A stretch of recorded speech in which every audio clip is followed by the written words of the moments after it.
ஸ்தோத்திரம் கர்த்தாவே, உமக்கு ஸ்தோத்திரம் ஸ்தோத்திரம் ஸ்தோத்திரம். கர்த்தருக்கு கிருபை தந்த இந்த ஓய்வு நாளின் காலை வேளைக்காய் கர்த்தரை ஸ்தோத்திரிக்கிறப்பா. ஆண்டவரே, ஆஸ்வதிக்கப்பட்ட இந்த மாதத்திலே, இந்த 8வது மாதத்திலே கர்த்தாவே, ஆண்டவரே ஸ்தோத்திரம். முதல் ஓய்வு நாள் கர்த்தாவே, நன்றியோடு நாங்கள் ஸ்தோத்திரிக்கிறோம். கடந்த 7 மாதங்களும் கர்த்தர் மாத்திரம் எங்களோடு குருந்தீரப்பா. ஸ்தோத்திரம் ஆண்டவரே, ஸ்தோத்திரம் ஸ்தோத்திரப்பா. பழைய ஏற்பாட்டு நாட்டில் எழுதப்பட்ட வார்த்தையின்படி அப்பா, கர்த்தர் ஒருவரே அவனை நடத்தினார், அந்நிய தேவர்கள் அவளோடு கூட இருந்ததில்லை என்று சொல்லி எழுதப்பட்ட வார்த்தையின்படி கர்த்தர் ஒருவர் மாத்திரமே எங்களோடு கூட வந்தப்பா. ஸ்தோத்திரம். கடந்த 7 மாதங்களாப்பா ஸ்தோத்திரம் நடத்தினே கர்த்தாவே. ஆண்டவரே, நாங்கள் வந்த சூழ்நிலைகள், ஆண்டவரே பள்ளமான நேரங்கள், மேடான காரியங்கள், கவலையுள்ள காரியங்கள், ஆண்டவரே பிரச்சனையுள்ள நேரங்கள் எல்லாவற்றையும் தேவன் போதுமான தேவனாயிருந்து எங்களை வழிநடத்தின கிருபைக்காய் ஸ்தோத்திரம். எல்லா நிலைகளிலும் போதுமான தேவனப்பா. ஆண்டவரே, உமக்கு ஸ்தோத்திரம் ஸ்தோத்திரப்பா. ஸ்தோத்திரம். இந்த நாளையும் கூட காண செய்தி ஆண்டவரே, உமக்கு ஸ்தோத்திரப்பா. இந்த மாத்து கொடுத்த நோக்கத்தை நிறைவேற்றி ஆண்டவரே நாமத்தினை மையப்படுத்திக் கொண்டு ஜெபிக்கிறப்பா. ஸ்தோத்திராஜா. இந்த நாளில கர்த்தர் ஒடுக்க போய் நம்முடைய வார்த்தைக்காய் கர்த்தர் நாங்கள் ஸ்தோத்திரிக்கிறோம். ஒவ்வொரு வார்த்தைகளும் இந்த மக்களுக்கு அப்பா ஸ்தோத்திரிக்கிறோம். பிரயோஜனம் உண்டாக முடியாது கர்த்தர் உதவி செய்ய ஜெபிக்கிறப்பா. ஸ்தோத்திரம். கர்த்தர் அனுப்பின காரியமாகும்படி வாய்க்கட்டப்பா. ஸ்தோத்திரம் கர்த்தாவே. ஏசாயா 55 எழுதப்பட்ட வார்த்தையின்படி கர்த்தர் எந்த நோக்கத்தோடு இந்த வார்த்தையை அனுப்பி தருகிறீரோ அந்த நோக்கத்தை கர்த்தர் நிறைவேற்றி கொடுத்தப்பா. ஸ்தோத்திரம். தேவனுடைய நாமத்தை மையப்படுத்திக் கொள்ள உம்முடைய கர்த்தர்களை தாழ்த்தி ஒப்புக் கொடுக்கிறோம். கர்த்தரை மகத்துவம் நாம் மாத்திரம் மையப்பட்டப்பா. ஸ்தோத்திரம். எங்களுடைய ஸ்தோத்திரம் எங்கள் துதிகள் ஒவ்வொன்றையும் தேவன் ஆசீர்வதித்தது. கர்த்தர் நாமத்தை உயர்த்தியவர்களை மையப்படுத்தது. கர்த்தருக்கு மாத்திரமே நன்றி செலுத்தி கிறிஸ்து இயேசுவின் கர்த்தரை ஒப்புக் கொடுத்து வேண்டுகிறேன் ஜீவனுள்ள பிதாவே, ஆமென். பாட்டு புக்கில் 320வது பாட்டு, பரன் இயேசுவை நாம் போற்றி தூக்கிடுவோம்.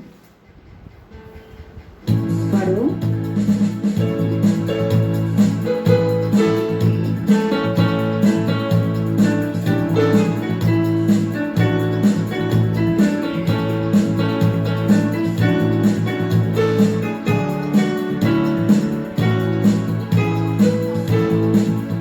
பரன் இயேசுவை நாம் போற்றி துதித்திடவே 10,000 நாவுகள் போதா. பரன் இயேசுவை நாம் போற்றி துதித்திடவே 10,000 நாவுகள் போதா. கர்த்தர் நமக்கு செய்த உபகாரங்களை நாம் கணக்கிட்டால் அவை எண்ணிலடங்காம். கர்த்தர் நமக்கு செய்த உபகாரங்களை நாம் கணக்கிட்டால் அவை எண்ணிலடங்காம். கோடி துதி பாடி கர்த்தரை நாம் ஆராதிப்போம். கோடி துதி பாடி கர்த்தரை நாம் ஆராதிப்போம். ஏக மனதாய் ஏக சிந்தையாய் இயேசுவின் நாமத்தில் கூடி வந்தோம். ஏக மனதாய் ஏக சிந்தையாய் இயேசுவின் நாமத்தில் கூடி வந்தோம். தேவ பிரசன்னம் பனி போலிருங்க தீர்க்க ஆசீர்வாதங்கள் பெருகுவே. தேவ பிரசன்னம் பனி போலிருங்க தீர்க்க ஆசீர்வாதங்கள் பெருகுவே.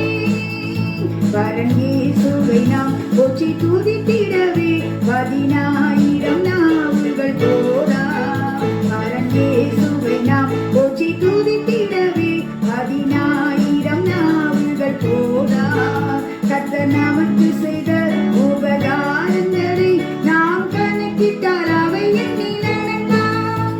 கர்த்தர் நமக்கு செய்த உபகாரங்களை நாம் கணக்கிட்டால் அவை எண்ணிலடங்காம். கோடி துதி பாடி கர்த்தரை நாம் ஆராதிப்போம். கோடி துதி பாடி கர்த்தரை நாம் ஆராதிப்போம். தேவ சபையில் இன்னிசை கீதங்கள் துதி பாடல்கள் முழங்கிட. தேவ சபையில் இன்னிசை கீதங்கள் துதி பாடல்கள் முழங்கிட. அளவற்ற தேவ அன்பை நினைத்து நாம் அகமகிழ்ந்திடுவோம், ஆனந்திப்போம். அளவற்ற தேவ அன்பை நினைத்து நாம் அகமகிழ்ந்திடுவோம், ஆனந்திப்போம். பரன் இயேசுவை நாம் போற்றி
போற்றி துதித்திடவே 10,000 நாவுகள் போதா. பரன் இயேசுவை நாம் போற்றி துதித்திடவே 10,000 நாவுகள் போதா. கர்த்தர் நமக்கு செய்த உபகாரங்களை நாம் கணக்கிட்டார் அவை எண்ணிலடங்கா. கர்த்தர் நமக்கு செய்த உபகாரங்களை நாம் கணக்கிட்டார் அவை எண்ணிலடங்கா. கோட கோடி துதி பாடி கர்த்தரை நமதிப்போம். கோட கோடி துதி பாடி கர்த்தரை நமதிப்போம். வேகம் இயேசுவே மேகத்தில் வருவார், விழிப்பாய் ஜெபித்து காத்திருப்போம். வேகம் இயேசுவே மேகத்தில் வருவார், விழிப்பாய் ஜெபித்து காத்திருப்போம். தேவ சித்தம் நாம் செய்து முடித்தாலும் தேவனின் ராஜ்யம் சென்றிடுவோம். தேவ சித்தம் நாம் செய்து முடித்தாலும் தேவனின் ராஜ்யம் சென்றிடுவோம். பரன் இயேசுவை நாம் போற்றி துதித்திடவே 10,000 நாவுகள் போதா. பரன் இயேசுவை நாம் போற்றி துதித்திடவே 10,000 நாவுகள் போதா. கர்த்தர் நமக்கு செய்த உபகாரங்களை நாம் கணக்கிட்டார் அவை எண்ணிலடங்கா. கர்த்தர் நமக்கு செய்த உபகாரங்களை நாம் கணக்கிட்டார் அவை எண்ணிலடங்கா. துதி பாடி கர்த்தரை நமதிப்போம். கோட கூடி துதி பாடி கர்த்தரை நமதிப்போம். கோட கூடி துதி பாடி கர்த்தரை நமதிப்போம்.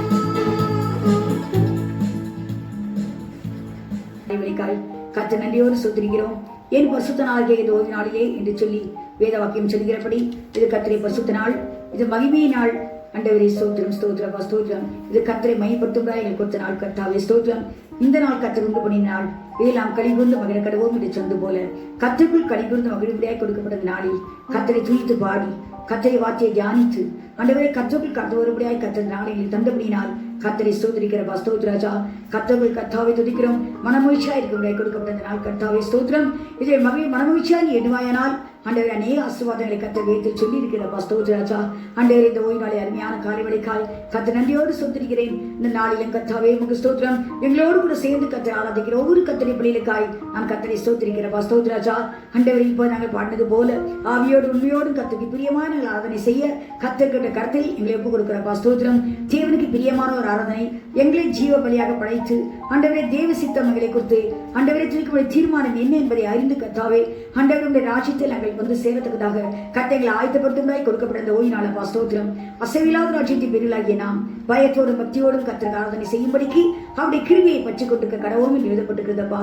அந்த வார்த்தையின்படி ஆண்டவர் அசைவில்லாத ஒரு ராஜ்யம் உண்டு, அதில் நாங்கள் வந்து மோடு கூட கர்த்தாவை ஸ்தோத்திரம் அதில் பங்கு பெற முடியாது, நாங்கள் இருக்க முடியாது. ஆண்டவரை ஸ்தோத்திரம் ஆயத்தப்படுவதாய் கொடுக்கப்பட்ட ஓய்வு நாளில் கர்த்தர் ஆசீர்வதித்து கொடுத்தப்பா ஸ்தோத்திரம். இந்த மாதத்துடைய முதல் ஓய்வு நாள் ஆண்டவரை கேட்கிற ஒவ்வொரு பிள்ளைகளுக்கும் இந்த ஆசீர்வாதமாக இருக்க ஆண்டவரே ஸ்தோத்திரம் ஸ்தோத்திரப்பா ஸ்தோத்திரம். அவருடைய ஆவி ஆத்மா சரீரம் பரிசுத்தமாக்கப்பட்டு கர்த்தர் வரிகளை காணப்பட கர்த்தர் ஆசீர்வதிக்க முடியாது ஜெபிக்கிறேன். கர்த்தரை அடிமையில ஒப்புக் கொடுக்கிறோம். நீர் எந்த நோக்கத்தோடு உடைய வார்த்தையை அனுப்பி தருகிறோ அந்த நோக்கத்தை நிறைவேற்றி கொடுப்பி நாங்கள் விசுவாசிக்கிறோம்.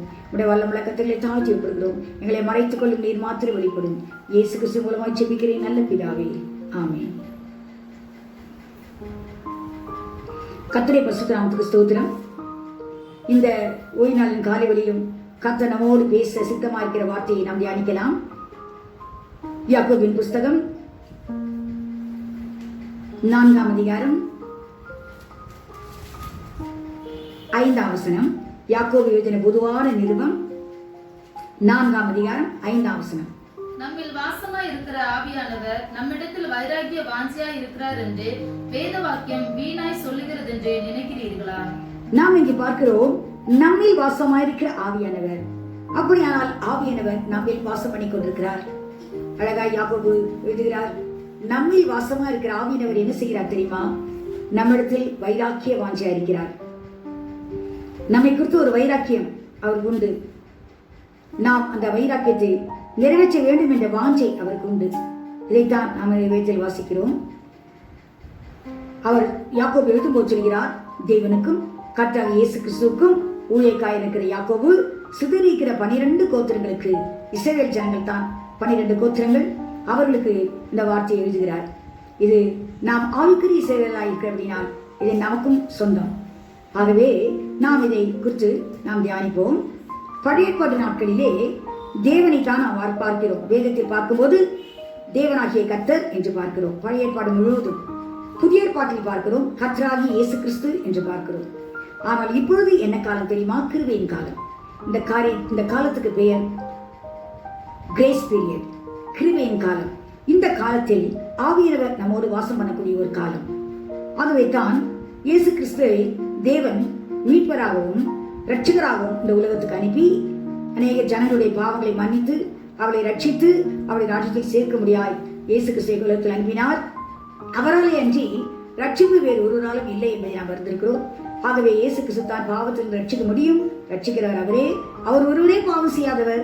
ஆகவே உலகத்தில் அனுப்பப்பட்டு நம்முடைய பாவங்களுக்காகவே மரித்து அடக்கம் பண்ணப்பட்டு 3ஆம் நாள் உயிரோடு எழுந்து அவர் பரலோகத்துக்கு சென்று இன்று பிதாவின் வலது பார்சத்தில் உட்கார்ந்து கொண்டிருக்கிறார். உட்கார்ந்து என்ன செய்து கொண்டிருக்கிறார்? நமக்காக வேண்டுதல் செய்து கொண்டிருக்கிறாராம், நமக்காக பரிந்து பேசிக் கொண்டிருக்கிறாராம். ஆகவே தான் எபிரேயர்கள் நிருபம் 7:25 எழுதப்பட்டிருக்கிறது, தமது மூலமாய் தெய்வத்தில் சேர்வதற்காக அவர் எப்போதுமே வேண்டிக் கொள்கிறபடினால் அவர்களை ரட்சிப்பதற்கு அவர் உயிரோடு இருக்கிறபடினால் அவளை முற்றுமையை ரட்சிக்க வல்லவராயிருக்கிறார் என்று சொல்லி எழுதப்பட்டிருக்கிறது. ஆகவே அவர் இன்று பரலோகத்தில் உட்கார்ந்து என்ன செய்து கொண்டிருக்கிறார் என்றால் நமக்காக வேண்டுதல் செய்து கொண்டிருக்கிறார், நமக்காக பரிந்து பேசிக் கொண்டிருக்கிறார், நமக்கு வெள்ளம் கொடுத்து நடத்தி கொண்டிருக்கிறார். கர்த்தருடைய பரிசுத்த நாமத்துக்கு ஸ்தோத்திரம். ஆகவே இயேசு கிறிஸ்து இந்த உலகத்தில் அனுப்பப்பட்டு அவருக்கு பிதா நியமித்த எல்லா காரியங்களையும் யோவான் சுவிசேஷம் 17ஆம் அதிகாரம் 4ஆம் வசனத்தில் எழுதப்பட்டிருக்கிறது. பிதாவே, நீர் எனக்கு நியமித்த காரியத்தை நான் செய்து முடித்தேன் என்று சொல்கிறார். அப்படினால் அவர் உலகத்தில் இருக்கிற நோக்கத்தை அவர் நிறைவேற்றி முடித்து அவர் பரலோகத்துக்கு சென்று இன்று பிதாவின் வலது பார்சலில் உட்கார்ந்திருக்கிறார். இதை நாம் அறிவோம். ஆனால் நாம் பார்க்கும்போது கர்த்தர் ஒவ்வொருவருக்கும் இன்று பார்க்கும்போது தேவன் அன்று இருந்தார், பிதாவாகிய இயேசு கிறிஸ்து புதிய ஏற்பாடு நாட்களில் இருந்தார். இன்று பரிசுத்த ஆவியினுடைய காலம். ஆகவே தான் ஆவியானவர் நம்மில் வாசமா இருக்கிற ஆவியானவர் என்று சொல்லி எழுதப்பட்டிருக்கிறது. நாம் பார்க்கும்போது ஆவியானவரை தேவன் எதற்காக நமக்கு தந்தார் என்று சொல்லி பார்க்கும்போது, முதலாவது ஆவியானவர் இல்லாவிட்டால் நாம் ரட்சிக்கப்பட்டு பிரயோஜனம் இல்லாமல் இருக்கும். ஆகவே தான் இயேசு கிறிஸ்து யோவான் சுவிசேஷம் 3ஆம் அதிகாரத்தில் பார்க்கும்போது நிக்கோதேமு என்று ஒரு இஸ்ரவேலின் போதகன் வந்து கர்த்தரிடத்தில் கேட்கிறான், நீ தேவனிடத்திலிருந்து போதகர் என்று அறிந்திருக்கிறேன், நீ தேவனிடத்திலிருந்து வராதிருந்தால் இப்படிப்பட்ட அற்புதங்களை நீ செய்ய மாட்டீர் என்று சொல்லும்போது கர்த்தர் அவனை பார்த்து இயேசு கிறிஸ்து சொல்கிறார், நீ ஜலத்தினாலும் ஆவினாலும் பெறாவிட்டால் தேவ நாட்டில் பிரவேசிக்க மாட்டேன் என்று மெய்யாகவே உங்களுக்கு சொல்கிறேன் என்று கர்த்தர் சொன்னார். ஜலத்தினாலும் ஆவினாலும் பிறக்க வேண்டும் என்று சொல்லி ஞானஸ்நானம் பெற்று பரிசுத்த ஆவியினால் நாம் ஞானஸ்நானம் பெற வேண்டியது அவசியம். ஜலத்தினால் ஞானஸ்நானம் பெற வேண்டும், பாவம் மன்னிக்கப்பட. அடுத்தது நாம் பரிசுத்த ஆவியினால் ஞானஸ்நானம் பெற வேண்டியது அவசியமான ஒரு காரியம். இதே இயேசு கிறிஸ்து நீ இஸ்ரவேலின் போதகனாய் இருந்தும் இது அறியவில்லையா என்று சொல்லி கர்த்தர் சொல்லும்போது அந்த அதிகாரத்தை 6ஆம் வசனத்தில் சொல்கிறார், ஆவியினால் பிறக்கிறது ஆவியாயிருக்கும், மாம்சத்தினால் பிறக்கிறது மாம்சமா இருக்கும் என்று சொல்கிறார். அப்படினால் மாம்சத்தில் ஜீவிக்கிற மனுஷன் மாம்சத்தில் இருந்து அவன் மறிக்க வேண்டியதுதான். ஆனால் அவன் ஆவியான கர்த்தரால் நிரப்பப்பட்டு அவன் ஆவிக்குரிய ஒரு மனுஷனாய் மாற வேண்டும். ஒருவேளை இந்த மாம்சத்துக்கு தான் நாம் இந்த உலகத்தில் பிறக்கிறோம். ஆனால் கர்த்தரை அறிந்த பின்பு நாம் பரிசுத்த ஆவியை பெற்று நாம் ஆவிக்குள்ளாக மாற்றப்பட வேண்டும் என்பது தேவ சித்தம். ஆகவே தான் அவர் பரிசுத்த ஆவியை நமக்கு தந்தார். இந்த பரிசுத்த ஆவியினவர் இருந்தால் மாத்திரமே நாம் ஆவிக்குரிய பிள்ளைகளால் ஜீவிக்க முடியும். அழகாக சொல்கிறார் ரோமருக்கு எழுதிய நிருபத்தில் பவுல் 8ஆம் அதிகாரம் 1 வசனத்தில் சொல்கிறார், நாம் கிறிஸ்து இயேசுக்குட்பட்டவர்களாய் இருந்தும் நாம் ஆவியின்படி நடக்காமல் மாம்சத்தின்படி நடப்போமானால் நிச்சயமாய் நமக்கு ஆக்கினைக்கு உண்டு என்று சொல்கிறார். அப்படினால் நாம் கிறிஸ்து இயேசுக்குட்பட்டவர்கள் என்று சொல்லி எப்படி சொல்கிறோம்? அழகாய் கலாத்தியருக்கு எழுதிய நிருபம் 3ஆம் அதிகாரம் 27ஆம் வசனம் சொல்லப்பட்டிருக்கிறது, கிறிஸ்துக்குள் ஞானஸ்நானம் பெற்றவர்கள் எத்தனை பேரோ அத்தனை பேரும் கிறிஸ்துவை தடுத்துக் கொண்டீர்களே என்று சொல்லி. அப்படியான ஞானஸ்நானம் பெற்றவர்கள் தான் கிறிஸ்துக்குள் வந்தவர்கள். கிறிஸ்துக்குள் ஞானஸ்நானம் பெற்றவர்கள் எத்தனை பேரோ என்று எழுதப்பட்டிருக்கிறது. அப்படினால் நாம் ஞானஸ்நானம் பெறும்போது கிறிஸ்துக்குள் வருகிறோம். அப்படியானால் நாம் கிறிஸ்துக்குள் வந்தும் நாம் இன்னும் மாம்சப்படி நடப்போமானால் நிச்சயமாய் நமக்கு ஆக்கினை தீர்ப்பு உண்டு. நாம் ஆவியின்படி நடக்க வேண்டும் என்று வேத வாக்கியம் நிச்சயமாய் சொல்லப்பட்டிருக்கிறது. ஆகவே தான் தேவன் நமக்கு அவருடைய ஆவியை நமக்கு தந்தார் என்று பார்க்கிறோம். இந்த பரிசுத்த ஆவியானவர் அவர் எதற்காக கொடுக்கப்பட்டார்கள்? அநேக ஆசீர்வாதங்கள் இந்த பரிசுத்தாவினால் தான் இருக்கிறது. ஏனென்றால் இது கிருபையின் காலம். முதலாவது தேவனுடைய வசனத்தை நாம் அறிந்து கொள்கிறோம். 1 கொரிந்தியர் 2ஆம் அதிகாரம் 9ஆம் வசனத்திலிருந்து வாசிக்கலாம். 1 கொரிந்தியர், நீங்கள் எல்லாவற்றிலையும் கீழ்ப்படுத்திருக்கிறீர்களோ என்று உங்களை சோதித்தறியும்படி இப்படி எழுதினேன். 1 கொரிந்தியர் 2ஆம் அதிகாரம் 9லிருந்து 12 வசனங்கள்.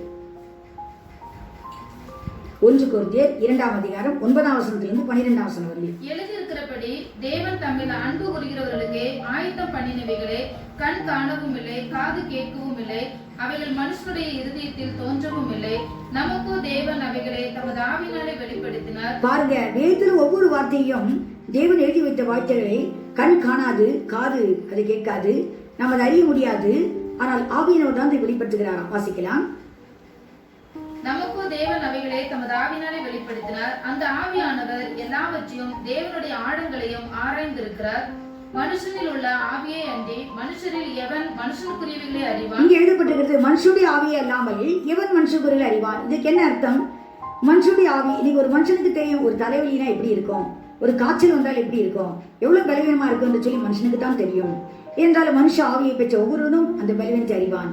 அதுபோல தேவனுடைய ஆவியை பெறாவிட்டால் தேவனுடைய ரகசியங்களை நாம் அறிந்து கொள்ள முடியாது என்று பவுல் சொல்கிறார். மனுஷனுடைய ஆவி எப்படி மனுஷனுக்குரிய பலவீனங்களை போதிக்கிறதோ அறிந்திருக்கிறோமோ அதுபோல தேவனுடைய ஆவி மாத்திரம்தான் தேவனுடைய வசனங்களுடைய ஆழத்தை அறிந்து கொள்ள முடியும்.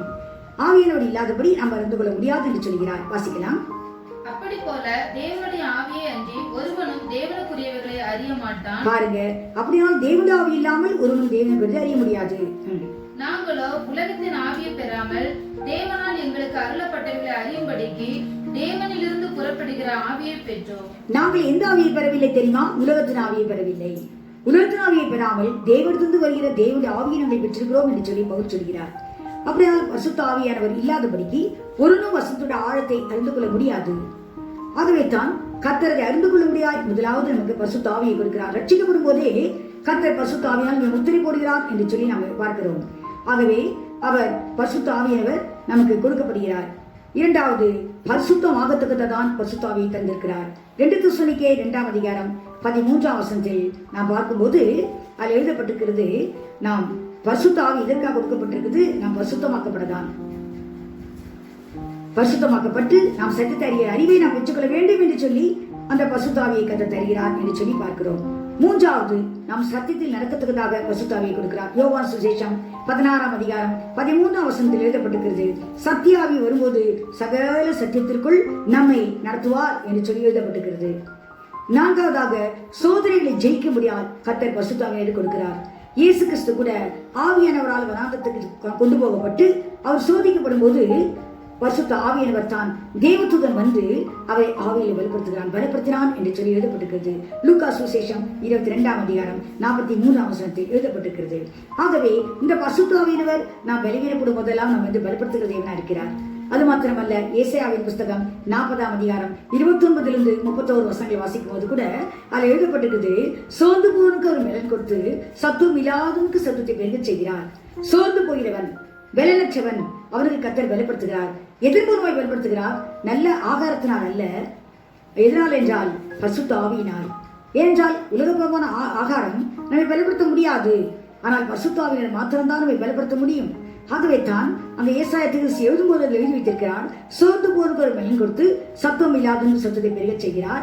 இளைஞர் இலைப்படைந்து சோர்ந்து போவார்கள், வாலிபர் இடறி விடுவார்கள். அவரால் இளைஞர் பலமுள்ளவர்கள், வாலிபர்கள் பலமுள்ளவர்கள், அவர்களெல்லாம் சோர்ந்து போய் விடுவார்கள். ஆனால் பரிசுத்த ஆவியை பெற்றுக்கொண்ட முதியவர்களாய் இருந்தாலும் அது எழுதப்பட்டிருக்கிறது, அவர்கள் நடந்தாலும் சோர்ந்து போக மாட்டாங்களாம், ஓடினாலும் இலைப்படையார்கள், நடந்தாலும் சோர்ந்து போகார்கள் என்று எழுதப்பட்டிருக்கிறது. அப்படினால் அதுல வயது வரம்பே இல்லை. அவர்கள் ஓடினாலும் இலைப்படைய முடியாதவர், நடந்தாலும் சோர்ந்து போகாதபடிக்கு அந்த பரிசுத்த ஆவியானவர் அவர்களை பலப்படுத்துகிறார். அவர் அந்த ஆவியானவர் நம்ம சோர்ந்து போன வேளையிலெல்லாம் நம்மை பலப்படுத்தி நம்மை நடத்தி கொண்டிருக்கிறார். ஆகவே தான் இந்த பரிசுத்த ஆவியானவரை தேவன் நம்முடைய இருதயங்களில் அனுப்பினார் என்று பார்க்கிறோம். அடுத்தது ஒரு முக்கியமான காரியம், யோவான் சுவிசேஷம் 16ஆம் அதிகாரம் 8ஆம் வசனத்திலிருந்து 14ஆம் வசனத்தில் வாசிப்போம். 12ஆம் வசனம் வரை வாசிப்போம். அவர் வந்து பாவத்தை குறித்தும் நீதியை குறித்தும் நியாயத்தீர்ப்பை குறித்தும் உலகத்தை கண்டித்து உணர்த்துவார். அவர்கள் என்னை விசுவாசியாதபடியினாலே பாவத்தை குறித்து. பாருங்க, இந்த உணர்வு நம்ம பாவம் செய்யும் போது பாவத்தை குறித்த உணர்வு நமக்கு வர வேண்டும். அதை ஆவியானவர் தான் உணர்த்துவார். சிலர் பாவம் செய்து விட்டு கூட நான் ஒரு பாவம் செய்யவில்லையே என்று சொல்வார்கள். ஆகவே தான் 1 யோவானில் எழுதப்பட்டிருக்கிறது, நாம் பாவம் செய்யவில்லை என்று சொல்வோமானால் நாம் வஞ்சிகளாயிருப்போம், நம்மை நாமே வஞ்சிகளாயிருப்போம் என்றால் பாவம் செய்யாத மனுஷன் இல்லை. அந்த உணர்வை கொடுக்கிறது ஆவியானவர் மாத்திரமே. அதை உணர்த்தி அவருடைய சமூகத்தில் மன்னிப்பு கேட்க வைக்கிறார். ஆகவே அவர் பாவத்தை குறித்து உணர்த்துகிறார். இந்த பாவம் இயேசு கிறிஸ்துவை விசுவாசியாமல் இருக்கிறதே ஒரு பெரிய பாவம். அதெல்லாம் கர்த்தர் உணர்த்தி காட்டுகிறது. ஆவியானவர் தான் உணர்த்தி காட்டுகிறார். அடுத்தது, நீங்கள் இனி என்னை காணாதபடிக்கு நான் என் பிதாவின் இடத்திற்கு போகிறபடியினாலே நீதியை குறித்தும். பாருங்க, இயேசு கிறிஸ்து பரலோகத்துக்கு போறதுக்கு முன்பாகத்தான் இந்த பரிசுத்த ஆவியானவர் நமக்கு அன்பி தந்தார்.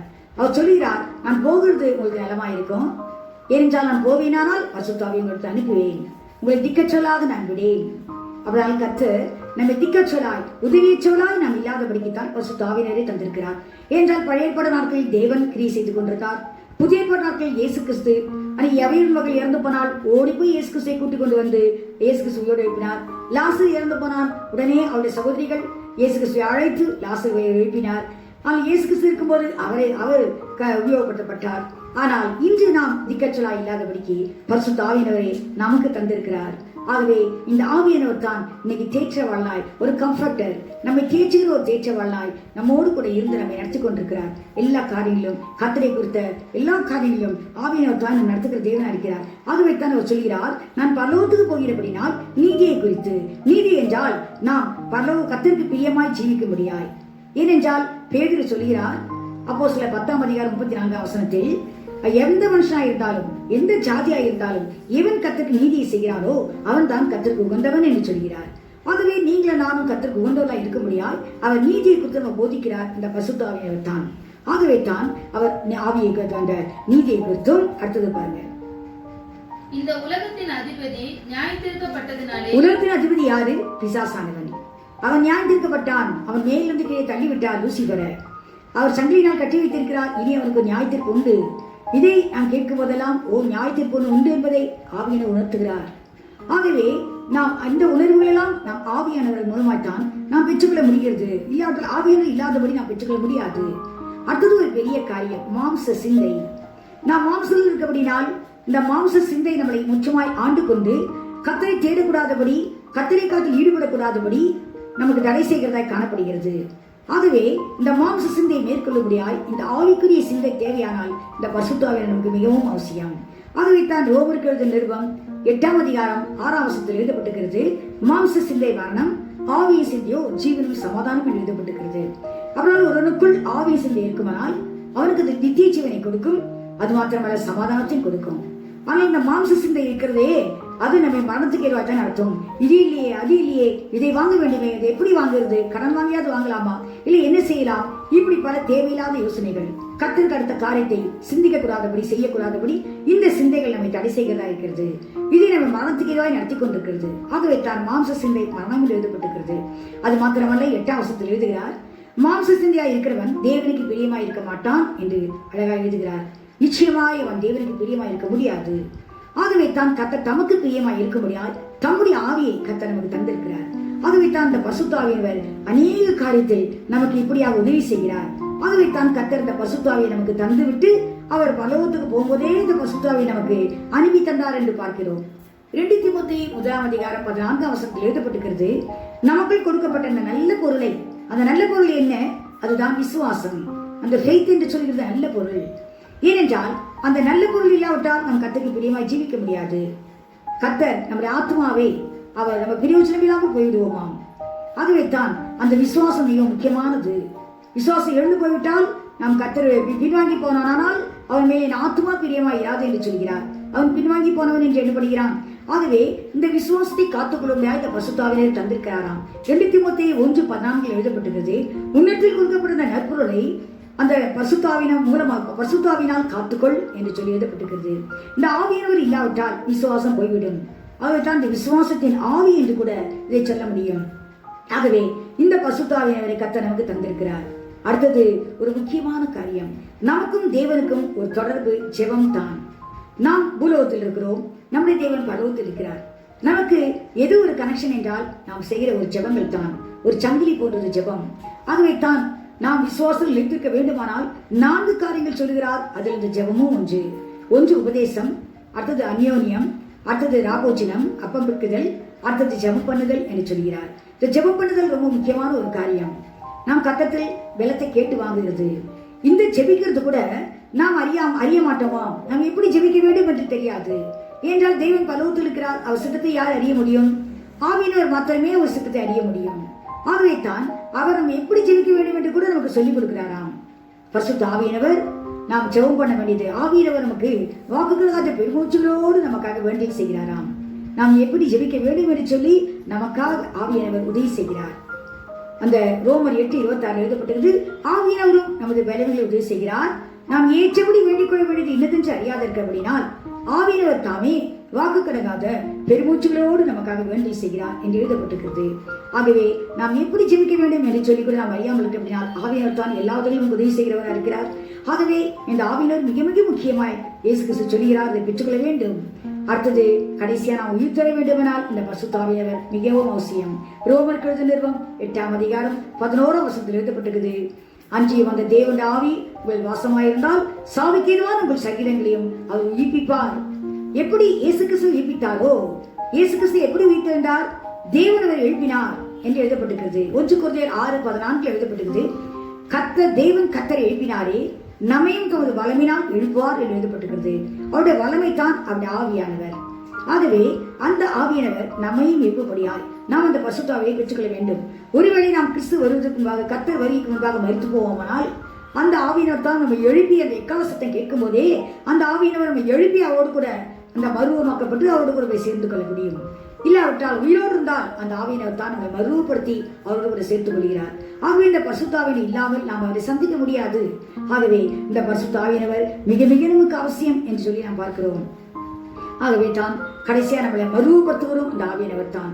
2 கொரிந்தியர் 5ஆம் அதிகாரம் 4-6 வரையும் பார்க்கும்போது அவர் எழுதுகிறார், இந்த மாம்ச சரீரத்திலிருந்து இது பலவீனமான சரீரம், ஒரு நோவு நிறைந்த சரீரம், இந்த சரீரத்தில் தான் விடுதலை பெறலாம் என்றால் நம்மால் முடியாது. ஏனென்றால் ஒரு நாள் வரப்போகிறது, அந்த நாளில் கர்த்தரி ஜீவன் இந்த மரணத்தை விழுங்க போகிறது என்றால் மேற்கொள்ள போகிறது. அந்த நாளில் நாம் இந்த சரீரத்திலிருந்து வேறொரு சரீரத்தோடு கூட மாறப்போகிறோம். அதான் விண்ணவருடைய சாயல், அந்த சரீரத்துக்கு போக போகிறோம். இதற்காக நம்மை ஆயத்தப்படுத்துகிற தேவனே, ஆவியை நம் அச்சாரத்தை நமக்கு தந்தவரும் அவரே என்று எழுதப்பட்டிருக்கிறது. 2 கொரிந்தியர் 5ஆம் அதிகாரத்தில் 5ஆம் வசனத்தில் பார்க்கும்போது தேவன் தான் நம்மை ஆயத்தப்படுத்துகிறவர், ஆவியை நம் அச்சாரத்தை நமக்கு தந்திருக்கிறார், கொடுத்துத்தான் அவர் ஆயத்தப்படுத்துகிறார் என்று எழுதப்பட்டிருக்கிறது. ஆகவே நாம் கர்த்தரி வருகையில போய் சேர வரலையும் இந்த ஆவியினவர் நமக்கு மிக மிக அவசியம். இந்த உலகத்தில் ஜீவிக்கிற நாட்கள் எல்லாம் ஆவியினுடைய உதவி இல்லாவிட்டால் நாம் பரிசுத்தமாய் ஜீவிக்க முடியாது. பார்க்கிறோம், தானியேல், இந்த யோசேப்பு இதெல்லாம் பார்க்கும்போது அங்க பார்வோன் சொல்கிறான், யோசேப்பை இப்படி போய் இவனை போல விசேஷித்த ஆவியை பெற்றவன் உண்டோ என்று சொல்கிறான். ஏனென்றால் மறைப்பொருளானவைகளை கூட வெளிப்படுத்தி கொடுக்கிறார். நாம் பார்த்தோம், தேவனுடைய ஆவி இல்லாமல் ஒரு மறைப்பொருளையும் நாம் அறிந்து கொள்ள முடியாது என்று பார்த்தோம். பாருங்க, அந்த பார்வோன் கண்ட சொப்பனத்தை யோசேப்பு அழகா சொல்லித்தரான். அப்ப அவன் சொல்கிறான், தேவாவியை பெற்ற இப்படிப்பட்ட ஒரு மனுஷன் உண்டோ, வேறொரு உண்டோ என்று சொல்கிறான். இதைத்தான் அங்கே நம்ம தானியேலின் புத்தகத்திலே பார்க்கிறோம். நேபுகாத்நேச்சார் சொல்கிறான், இப்படிப்பட்ட விசேஷித்த ஆவியை பெற்றவன் நம்முடைய தேசத்திலே ஒருவனும் இல்லை தானியேலை போல என்றால் அவன் கண்ட சொப்பனத்தையும் சொல்லி அதன் அர்த்தத்தையும் சொல்லி இந்த தானியேல் அவன் கர்த்தரால் ஆஸ்வதிக்கப்பட்டான். ஏனென்றால் கர்த்தர் இந்த பரிசுத்த ஆவியை கொடுத்தபடினாலே இந்த ஆவியினர் தான் நமக்கு கடைசி மட்டும் இருந்தமை நடத்துகிற தேவன். ஆகவே தான் அவன் தேற்றவாளன் என்று எழுதப்பட்டிருக்கிறது. சரி, இப்ப நம்ம பார்க்க போகிறோம் கர்த்தர் எப்படிப்பட்ட ஆவியை நமக்கு தந்தார் என்று சொல்லி பார்க்க போகிறோம். தேவ ஆவியை தான் குமாரனுக்குள் தந்தார். அந்த குமாரனுக்குள் இருந்த ஆவியை தான் நமக்கும் தந்திருக்கிறார். ஆகவே தான் நாம் அவர் கூப்பிடுகிறது போலவே, இயேசு கிறிஸ்து கூப்பிடுகிறது போலவே அப்பா பிதாவே என்று கூப்பிடப்படுகிற புத்திர சுவார்த்த ஆவியை தந்தார் என்று சொல்லி கலாத்தியர்கள் நிருபம் 4ஆம் அதிகாரம் 6ஆம் வசனத்தில் எழுதப்படுகிறது. வாசிக்கலாம்.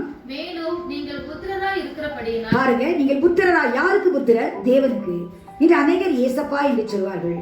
நாம் இயேசுக்கு புத்திரர் அல்ல, தேவனுக்கு புத்திரர். ஆகவே தான் இங்க சொல்லப்படுவது நீங்கள் புத்திரராய் இருக்கிறபடினால். வாசிக்கலாம். அப்பா பிதாவே என்று கூப்பிடத்தக்கதாக தேவன் தமது குமாரனுடைய ஆவியை உங்கள் இருதயங்களில் அனுப்பினார். பாருங்க, குமாரனுடைய ஆவியை தந்திருக்கிறார். அப்ப குமாரன் எப்படி அப்பா பிதாவே என்று கூப்பிடுகிறாரோ அதே போல் நாமும் அப்பா பிதாவே என்று தேவனை கூப்பிடலாம். நாம் அவருக்கு சுவீகார புத்திரர். உண்மையான சொந்த குமாரன் இயேசு கிறிஸ்து, நாம் சுவீகார புத்திரர். இயேசு கிறிஸ்து மூலமாய் நாம் அவர் புத்திரராக்கப்பட்டிருக்கிறோம். அவர் ரத்தத்தினால் கழுவப்பட்டு, அவர் வசனத்தினால் கழுவப்பட்டு, பசுத்தாவினால் கழுவப்பட்டு நாம் அவருடைய பிள்ளையாக இருக்கிறோம். ஆகவே நாம் சுவீகார புத்திரர். ஆகவே தான் குமாரனுடைய ஆவி, அவர் தேவாவை குமாரன் பெற்றிருக்கிறார். அந்த குமாரன் இயேசு கிறிஸ்துவில் இருந்த அந்த ஆவியை தான் அவர் நமக்கு தந்திருக்கிறார். அழகாய் சொல்கிறார் அப்போஸ்தலர் 10ஆம் அதிகாரம் 38ஆம் வசனத்தில் வேதவாக்கியம் சொல்கிறது, கர்த்தராகிய இயேசுவை தேவன் அவரை பரிசுத்த ஆவியினாலும் வல்லமையினாலும் அபிஷேகித்தார். தேவன் அவரோடு கூட இருந்தபடியினால் அவர் நன்மை செய்கிறாயும் பிசாசின் வல்லமையில் அகப்பட்ட யாவரையும் குணமாக்குறாயும் சிரித்திருந்தார் என்று சொல்லி எழுதப்பட்டது இயேசு கிறிஸ்துவை குறித்து. ஆகவே இந்த இயேசு கிறிஸ்துவுடைய கொடுக்கப்பட்டது தேவனுடைய ஆவி. அந்த தேவனுடைய அந்த குமாரனுக்குள் இருந்தது. அந்த குமாரன் ஆவியை தான் நமக்கும் தந்தார். ஆகவே ஒரே ஆவியினர். ஆகவே தேவன் இப்படி வைராக்கியமா இருக்கிறாரோ அதுபோல் குமாரனும் வைராக்கியமா இருக்கிறார். அதே போல் அந்த ஆவியை பெற்றுக்கொண்ட நாமும் கர்த்தருடைய காரியங்களில் வைராக்கியமா இருக்க வேண்டும் என்று எழுதப்பட்டிருக்கிறது. அதனால தான் இங்கே எழுதப்பட்டிருக்கிறது, நம்மில் வாசமா இருக்கிற ஆவியானவர் நம்மத்தில் வைராக்கிய வாஞ்சியா இருக்கார் என்று வேதம் வீணாய் சொல்லுகிறது என்று அறிந்திருக்கிறீர்களா என்று சொல்லி, வீணாய் சொல்லியிருக்கிறதா என்று கேள்வி கேட்கிறார் யாக்கோபின் புஸ்தகத்துல ஆவியானவர். ஏனென்றால் தேவாவி என்னெல்லாம் செய்தாரோ அதுபோல் குமாரர் ஆவி செய்கிறார். அதுபோல் அதே ஆவியை நமக்கு தந்தபடியால் நாமும் கர்த்தருடைய காரியங்களில் வைராக்கிய வாஞ்சவர்களாய் காணப்பட வேண்டியது ரொம்ப அவசியமான காரியம். இன்னும் நீங்க பற்றி பார்த்தோமானால் எபிரேயர் 12ஆம் அதிகாரம் 4ஆம் வசனத்தில் எழுதப்பட்டிருக்கிறது, நீங்கள் இன்னும் பாவத்துக்கு நீங்கள் எழுத்து போராடவில்லையே, ரத்தம் சிந்தத்தக்கதாக பாவத்துக்கு எழுத்து போராடவில்லை என்று. ரத்தம் சிந்தினாலும் கூட நாம் பாவத்துக்கு எழுத்திருக்க வேண்டும். அப்படிப்பட்ட வைராக்கிய வாஞ்சை நமக்கு தேவை என்று சொல்லி பவுல் எழுதுகிறார். கர்த்தருடைய பரிசுத்த நாமத்துக்கு ஸ்தோத்திரம். இப்பொழுது நாம் பார்க்க போகிறோம் தேவாவியினர் எப்படி வைராக்கியமாய் இருந்தார் என்று சொல்லி. இந்த நாளில் தேவாவியினர் மாத்திரம் பார்க்கலாம். கர்த்தருக்கு சித்தமானால் அடுத்த வாரத்தில் மீதியை நாம் பார்ப்போம். முதலாவது தேவ ஆவியானவர் எப்படி வைராக்கிய வாஞ்சை இருக்கிறார் என்று சொல்லி நாம் பார்க்கலாம். முதலாவது ஆதியாகமம் 1ஆம் அதிகாரம் 2ஆம் வசனத்தில் எழுதப்பட்டிருக்கிறது, பூமியானது ஒழுங்கின்மையும் பெருமையுமாய் இருந்தது, ஆழத்தின் மேல் இருள் இருந்தது, தேவ ஆவியானவர் ஜலத்தின் மேல் அசைவாடி கொண்டிருந்தார். நாம் இங்க பார்க்கிறோம், பூமி ஒழுங்கின்மையும் வெறுமையுமாய் இருந்தது. ஏன் பூமிக்கு இந்த நிலைமை, ஏன் ஒழுங்கின்மை வெறுமை? அதுக்கு முன்னால பார்த்தீங்கன்னா கர்த்தர் ஆதாமை உண்டாக்குவதற்கு முன்பாகவே ஒரு தேவதூதர்களை கர்த்தர் உண்டாக்கினார் என்று பார்த்தோம். தேவதூதர் உலகம் இருந்தது. நாம் பார்த்தோம் கடந்த நாட்கள்ல கூட யோபின் புஸ்தகம் 38ஆம் அதிகாரம் 7ஆம் வசனத்தில் பார்க்கிறோம், தேவதூதர் நட்சத்திரங்கள் என்று சொல்லி ஏகமாய் பாடி கர்த்தரை தூத்தார்கள் என்று சொல்லி. அதில் தான் முதலாவது கர்த்தர் ஆதாமை உண்டாக்குவதற்கு முன்பாக ஒரு தேவதூதர் உலகத்தை உண்டாக்கி வைத்தார். அதில் அந்த தேவதூதனாகிய லூசிபர் தான் கர்த்தரை பாடி மையப்படுத்தக்கூடியாய் அவனுக்கு அநேக கிருபைகளை கர்த்தர் கொடுத்து வைத்திருந்தார். ஆனால் அவன் நான் கொஞ்சம் அந்த இடத்துக்கு போயிட்டா நல்லா இருக்குமே என்று மனதில் நினைத்தான். கர்த்தருக்கு ஈக்குவலா, கர்த்தருக்கு சமமாய் சென்று விட்டால் என்னை எல்லாரும் புகழுவார்களே, என்னை மையப்படுத்துவார்கள் என்று நினைத்தான். அந்த எண்ணம் அவன் எழுந்திருக்கும் போதே கர்த்தர் அவனை கீழே தள்ளிவிட்டார் என்று பார்க்கிறோம். மேட்டிமையான எவனும் கர்த்தருக்கு நிற்க முடியாது. அவன் மேட்டிமையான என்னை வைத்தபடியால் கர்த்தர் அவனை கீழே தள்ளினார் என்று சொல்லி ஏசாயா 12ஆம் அதிகாரத்தில் இதுக்கு முன்பாக நாம் வாசித்திருக்கிறோம். ஆகவே பிசாசுக்கு தள்ளப்பட்டதால் தான் அந்த ஆழம் உண்டானது. மேலிருந்து அந்த பிசாசு தேவதூதன் லூசிபராய் தள்ளப்பட்டான். அதில் தான் அந்த ஆழம் வந்தது. அந்த ஆழத்தின் மேல் ஜலம் இருந்ததாம். இந்த ஜலம் எங்கிருந்து வந்தது வாசிக்கலாம். எரேமியாவின் புஸ்தகம் 10ஆம் அதிகாரம் 13ஆம் வசனம். அவர் சத்தமடியில் அவர் வாயில் இருந்து தண்ணீர் வந்தது என்று எழுதப்பட்டிருக்கிறது. அவர் கோபத்தோடு அந்த சாத்தானை கீழே தள்ளும் போது, அந்த தேவதூதனை கீழே தள்ளும் போது அவருடைய வாயிலிருந்து தண்ணீர் வந்ததாம். எவ்வளவு தண்ணி வந்திருக்கும் பாருங்க. வந்துதான் அந்த ஆழத்தை நிரப்பினது. வாசிக்கலாம். எரேமியாவின் புஸ்தகம் 10ஆம் அதிகாரம் 13ஆம் வசனம். அவர் சத்தமிடுகையில் வானத்திலே திரளான தண்ணீர் உண்டாகிறது. பாருங்க, திரளான தண்ணீர் வந்தது. அவர் சத்தமிடுகையில், அவர் சாத்தானை சத்தமிட்டு தள்ளும் போது, கோபத்தோடு தள்ளும் போது அவருடைய வாயில் திரளான தண்ணீர் வந்து அந்த ஆழத்தை நிரப்பி விட்டது. அதன் மேலே வராதபடிக்கு ஆவியானவர் ஜலத்தின் மேல் அசைவாடி கொண்டிருக்கிறார். நீ சாத்தானுடைய கிரியை இருக்கக்கூடாது என்று சொல்லி கர்த்தர் அந்த ஜலத்தின் மேல் அசைவாடி கொண்டிருந்தார் என்று எழுதப்பட்டிருக்கிறது. கர்த்தர் முதல் காட்டின வைராக்கியம் லூசிபரிடம் தான். இரண்டாவது நாம் பார்க்கிறோம், கர்த்தர் ஆதியாகமம் 6ஆம் அதிகாரம் 3ஆம் வசனத்திலிருந்து 6ஆம் வசனம் வரை நாம் வாசிக்கும் போது அடுத்த காரியத்தை பார்க்கிறோம். தேவனுடைய வைராக்கியம் எப்படி இருக்கிறது என்று சொல்லி பார்க்கலாம். அப்பொழுது கர்த்தர், என் ஆவி என்றென்றைக்கும் மனுஷனுடைய போராடுவதில்லை. பாருங்க, கர்த்தர் சொல்றார், என் ஆவி, அவருடைய ஆவி என்றைக்கும் மனுஷனோடு போராடுவதில்லை. அவன் மாம்சம் தானே. அவன் இருக்க போகிற நாட்கள் 120 வருஷம் என்றார். பாருங்க, அதுக்கு முன்னால 900, 960, 930 இப்படி எல்லாம் வருஷங்கள் இருந்தது. ஆனால் கர்த்தர் அந்த வருஷங்கள் எல்லாம் குறைத்து விட்டு 120க்கு கொண்டு வந்துட்டார். என்றால் மனுஷனுடைய பாவங்கள் அக்கிரமங்கள் மீதியா இருந்தது என்று சொல்லி கர்த்தர் ஆயுசு நாட்களை குறைத்து விடுகிறார். துன்மார்க்கருடைய ஆயுசு நாட்கள் குறுகி போகும் என்று எழுதப்பட்டிருக்கிறது. ஆகவே மனுஷன் பாவம் செய்ய செய்ய கர்த்தர் ஆயுசு நாட்களை குறுக்கி விட்டார். வாசிக்கலாம். அந்நாட்களில் ராட்சதர் பூமியில இருந்தார்கள். பின்பு தேவகுமாரர் மனுஷகுமாரத்திகளோட கூடுகிறதுனால் இவர்கள் அவர்களுக்கு பிள்ளைகளை பெற்ற போது இவர்களும் பூர்வத்தில் பேர் பெற்ற மனுஷராகிய பலவான்கள் ஆனார்கள். மனுஷனுடைய அக்கிரமம் பூமியில பெருகினது என்றும், பாருங்க, மனுஷனுடைய அக்கிரமம் பூமியிலே பெருகினது என்றும், அவள் இருதயத்தின் நினைவுகளின் தோற்றம் எல்லாம், பாருங்க, இருதயத்துல நினைக்கிறதெல்லாம் கூட பொல்லாதா இருக்கிறது என்று சொல்லி கர்த்தர் பார்த்து கர்த்தர் மனுஷனை உண்டாக்கினதுக்காக விசனப்பட்டாராம். ஆகவே அதோடைய இருதயத்துக்கு எப்படி இருந்தது? விசனமா இருந்தது என்று எழுதப்பட்டிருக்கிறது. ரொம்ப துக்கப்பட்டார், ஏன் நான் மனுஷனை உண்டாக்கினேன் என்று சொல்லி. காரணம், இங்கு திருமணம் ஆகிறது. திருமணத்தை குறித்து கர்த்தர் கோபப்படல. இதுல ஒரு அழகான வார்த்தை சொல்லப்பட்டிருக்கிறது. தேவகுமாரர்கள் மனுஷகுமார்த்திகளை அநேக சௌந்தரியம் உள்ளவர்கள் என்று கண்டு அதில் பெண் கொண்டார்களாம். இன்று கூட கர்த்தருடைய பிள்ளைகள், கர்த்தருடைய ரட்சிக்கப்பட்ட பிள்ளைகளை எடுக்கும் போதுதான் அந்த குடும்பங்களில் ஆசீர்வாதம் இருக்கும். பாருங்க, தேவகுமாரர்கள் மனுஷகுமார்த்திகளை அதிக சௌந்தரியம். தேவகுமார்கள் எங்கிருந்து வந்தார்கள்? ஆதியாகமம் 6ஆம் அதிகாரத்தில் தேவனுடைய குமார் எங்கிருந்து வந்தார்கள்? ஏனோக்கை குறித்து பார்க்கிறோம். ஆதியாகமம் 5ஆம் அதிகாரம் அதுல பார்க்கும்போது ஏனோக்கினுடைய சத்தத்தை குறித்து 21, 22 வாசிக்கலாம்.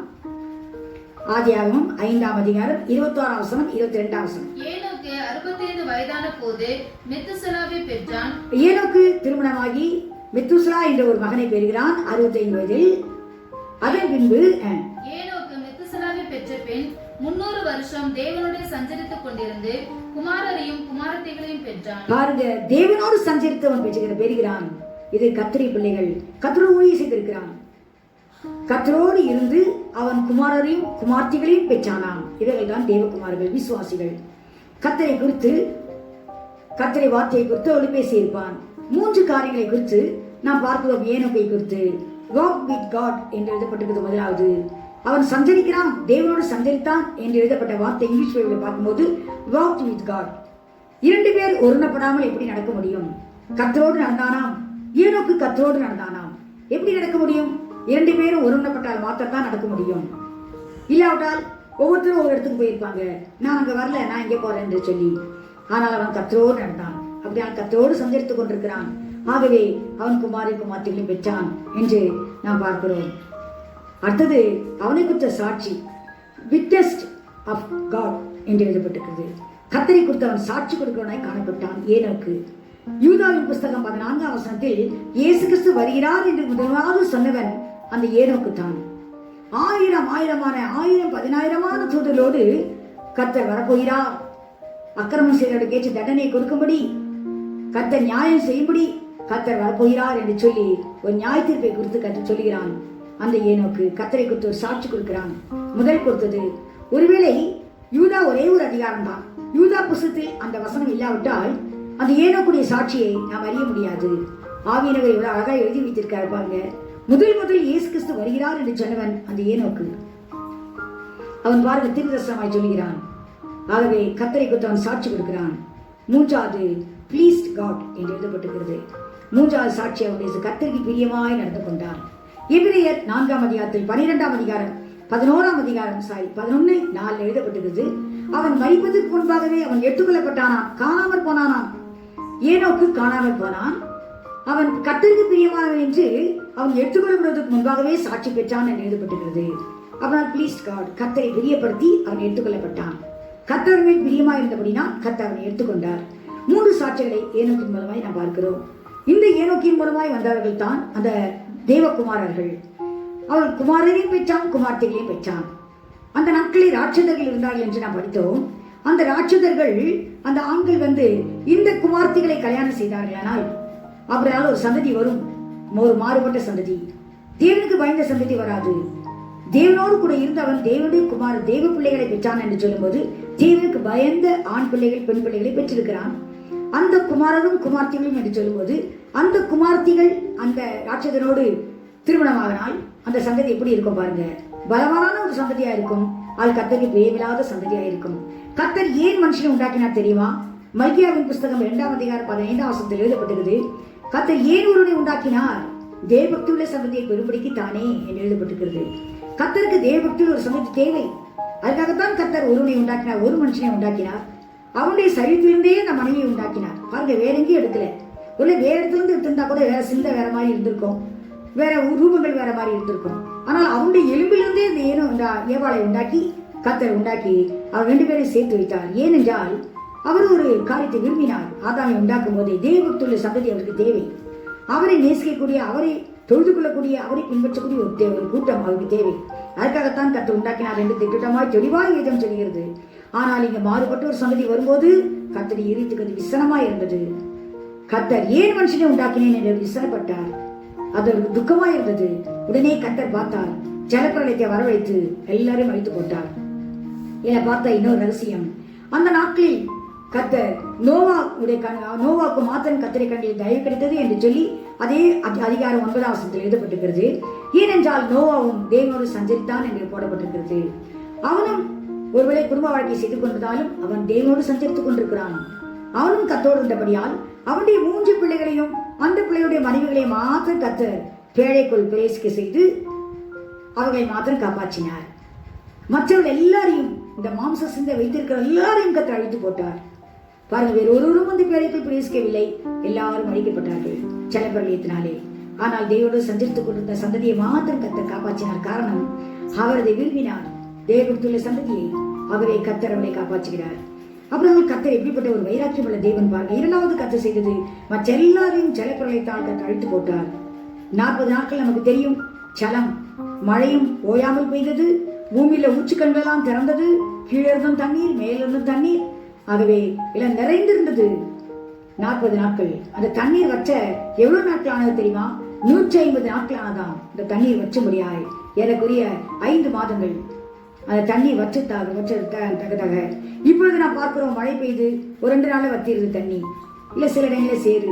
ஆனால் 40 நாள் கர்த்தர் மழையை வர்ஷிக்க செய்து அது தண்ணீர் வச்சுபடிக்கு 5 மாதங்கள் தீர்ந்த பிறகுதான் தண்ணீர் வச்சினது என்று பார்க்கிறோம். அவரால் கர்த்தருடைய கோபம் அப்படியாக இருந்தது. ஆனால் இனி ஜலத்தால் அழிக்க மாட்டார். ஆகவே அவர் வானவிலை கர்த்தர் அடையாளமாய் உடன்படிக்கையாய் செய்தபடினால் இனி ஜலத்தால் அழிக்கப் போவதில்லை என்று பார்க்கிறோம். கர்த்தருடைய பரிசுத்த ஸ்தோத்திரம். 3வது காரியமாய் இயேசு கிறிஸ்துவை குறித்த ஒரு வைராக்கியம் தேவனுக்கு இருந்தது. அதை குறித்து பார்க்கலாம். ஏசாயாவின் புஸ்தகம் 9ஆம் அதிகாரம் 6ஆம் வசனம் 7ஆம் வசனத்தில் எழுதப்பட்டிருக்கிறது, நமக்கு ஒரு பாலகன் பிறந்தார், நமக்கு ஒரு குமாரன் கொடுக்கப்பட்டார். இஸ்ரவேல் மக்களுக்காக கொடுக்கப்பட்ட குமாரன், அவருக்காக தான் சொல்கிறது நமக்கு என்று. ஆனால் நாம் ஆவிக்குரிய இஸ்ரவேலா இருக்கிறபடினால் நாமும் தேவனுக்கு சொந்தமானபடினால் நாம் அந்த வார்த்தையை நமக்கு எடுத்துக்கொள்கிறோம். நமக்கு ஒரு குமாரன் கொடுக்கப்பட்டார். அடுத்தது கர்த்தத்துவம் அவர் தோளின் மேல் இருக்கும். அவர் நாமம் அதிசயமானவர், ஆலோசனை கர்த்தர், வல்லமுள்ள தேவன், நித்திய பிதா, சமாதான பிரபு என்று சொல்லப்படும் என்று சொல்லி அந்த இயேசு கிறிஸ்துக்குள்ள அத்தனை பெயரையும் அவர் சொன்னான் தேவத்துடன். அப்படியானால் கர்த்தர் ஏசாயா தீர்க்கதரிசி மூலமா சொல்கிறார். கர்த்தர் ஸ்தோத்திரம் 7ஆம் வசனம் வாசிக்கலாம். தாவீதின் சிங்காசனத்தையும் அவருடைய ராஜ்யத்தையும் அவர் திடப்படுத்தி, பாருங்க, தாவீதின் சிங்காசனத்தையும் அவர் ராஜ்யத்தையும் கர்த்தர் திடப்படுத்த போகிறார். தாவீது கடந்து போய்விட்டான். தாவீதின் ராஜ்யம் சீயோன் கோட்டை, அதை கர்த்தர் திடப்படுத்த போகிறாராம். அடுத்தது, அதை இது முதல் கொண்டு என்றென்றைக்கும் நியாயத்தினாலும் நீதியினாலும் நிலைப்படுத்தும்படிக்கு, பாருங்க, அந்த நியாயத்தால் நீதியினாலும் அந்த சிங்காசனம் நிலைப்பட போகிறதாம். அதைத்தான் கர்த்தருடைய சிங்காசனம். அது எது என்று சொன்னால் அது இயேசு கிறிஸ்துவின் ராஜ்யத்தை குறித்து சொல்லுகிறார். அது கர்த்தருடைய வரப்போகிற அந்த அசையாத ராஜ்யம். இப்போது இருக்கிற ராஜ்யங்களா அசைந்து கொண்டிருக்கிற ராஜ்யம். 3 வருஷத்துக்கு அதிகாரி யாரா வரலாம். ஆனால் அப்போது அசையாத ஒரு ராஜ்யம் வரப்போகிறது. அதை கர்த்தர் ஆளுகை செய்ய போகிறார். அந்த ராஜ்யத்தை குறித்து தான் எழுதப்பட்டிருக்கிறது. தாவீதின் சிங்காசனத்தை, தாவீதினுடைய ராஜ்யத்தை அவர் திடப்படுத்தி, அடுத்தது அவருடைய கர்த்தத்துவத்தின் பெருக்கத்துக்கும், அவருடைய கர்த்தத்துவத்தின் பெருக்கத்துக்கும், அதன் சமாதானத்துக்கும் முடிவில்லை. பாருங்க, கர்த்தத்துவத்தின் பெருக்கம் என்றால் கவர்மெண்ட், அவருடைய ஆளுகை. அதனால தான் இயேசு சொன்னார், மத்தேயு சுவிசேஷம் 28ஆம் அதிகாரம் 18 சொல்றாரு, எனக்கு சகல அதிகாரம் வானத்திலே பூமியிலேயும் எனக்கு சகல அதிகாரம் கொடுக்கப்படுகிறது என்று சொல்லி சீஷர்களை பார்த்து சொன்னார். எல்லா அதிகாரமும் இயேசு கிறிஸ்துக்குள் இருக்கிறது. ஆகவே தான் கர்த்தத்துவம் அவர் தோளின் மேல் இருக்கும். அவர் தான் தாங்கிக் கொண்டிருக்கிறார் கர்த்தத்துவத்தை, கவர்மெண்ட். அதனால் ஆளுகை அவர் மேல் தான் இருக்கிறது, அவருக்குள் இருக்கிறது. அவர் தான் இது செய்து கொண்டிருக்கிறார். ஆகவே பெரிய ஆளுகை செய்ய போகிறார். இயேசு கிறிஸ்துவின் ஆளுகை வரப்போகிறது. அதுக்காகத்தான் நாம ஆயத்தமாய் கொண்டிருக்கிறோம். கர்த்தருடைய பிள்ளைகள் ஒவ்வொருவரும். ஆகவே தான் அங்கு எழுதப்பட்டிருக்கிறது, வாசிக்கலாம். சேனைகளின் கர்த்தருடைய வைராக்கியம் இதை செய்யும். கர்த்தருடைய வைராக்கியம், சேனைகளின் கர்த்தருடைய வைராக்கியம் இதை செய்யும். அவர் ஆவியில் வைராக்கியம் கொண்டார். தம்முடைய குமாரனாகிய இயேசு கிறிஸ்துவை உலகத்துக்கு அனுப்பினார். அவர் உண்மையான கூட்டத்தை ஆயத்தப்படுத்தினார். அவனுக்காக ஒரு ராஜ்யத்தையும் ஆயத்தப்படுத்த போகிறார். அந்த கர்த்தருடைய பிள்ளைகளுக்காகத்தான் அந்த ராஜ்யம். அதை இயேசு கிறிஸ்து ஆளுகை செய்ய போகிறார். இதை எது செய்கிறது என்றால் கர்த்தருடைய வைராக்கியம் செய்கிற காரியம். பாருங்க, சங்கீதம் 89:14 வசனத்தில் எழுதப்பட்டிருக்கிறது, வாசிக்கலாம். நீதியும் நியாயமும் உம்முடைய சிங்காசனத்தின் ஆதாரம். பாருங்க, அந்த கர்த்தருடைய ஆளுகையிலே அநியாயம் இருக்காது, அநீதி இருக்காது, நியாயமும் நீதியும் தான் இருக்கும். அவருடைய சிங்காசனத்தின் ஆதாரம் கிருபையும் சத்தியமும் உமக்கு முன்பாக நடக்கும். கிருபையும் சத்தியம் என்று சொல்லும்போது இயேசு கிறிஸ்து தான் கிருபையும் சத்தியம் நிறைந்தவராய் நமக்குள் வாசம் பண்ணினார் எழுதப்பட்டிருக்கிறது.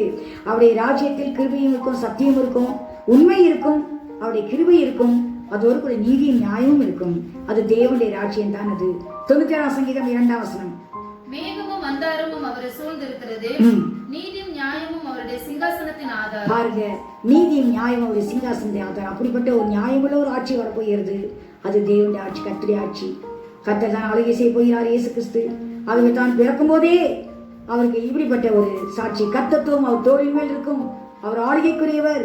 ஆகவே தான் அவரோடு ஆளுகை செய்யும்படியாய்த்தான் மனுஷனையும் அவர் தீர்மானத்தோடு உண்டாக்கினார், அவருடைய சாயலாய், அவருடைய ரூபமாய்.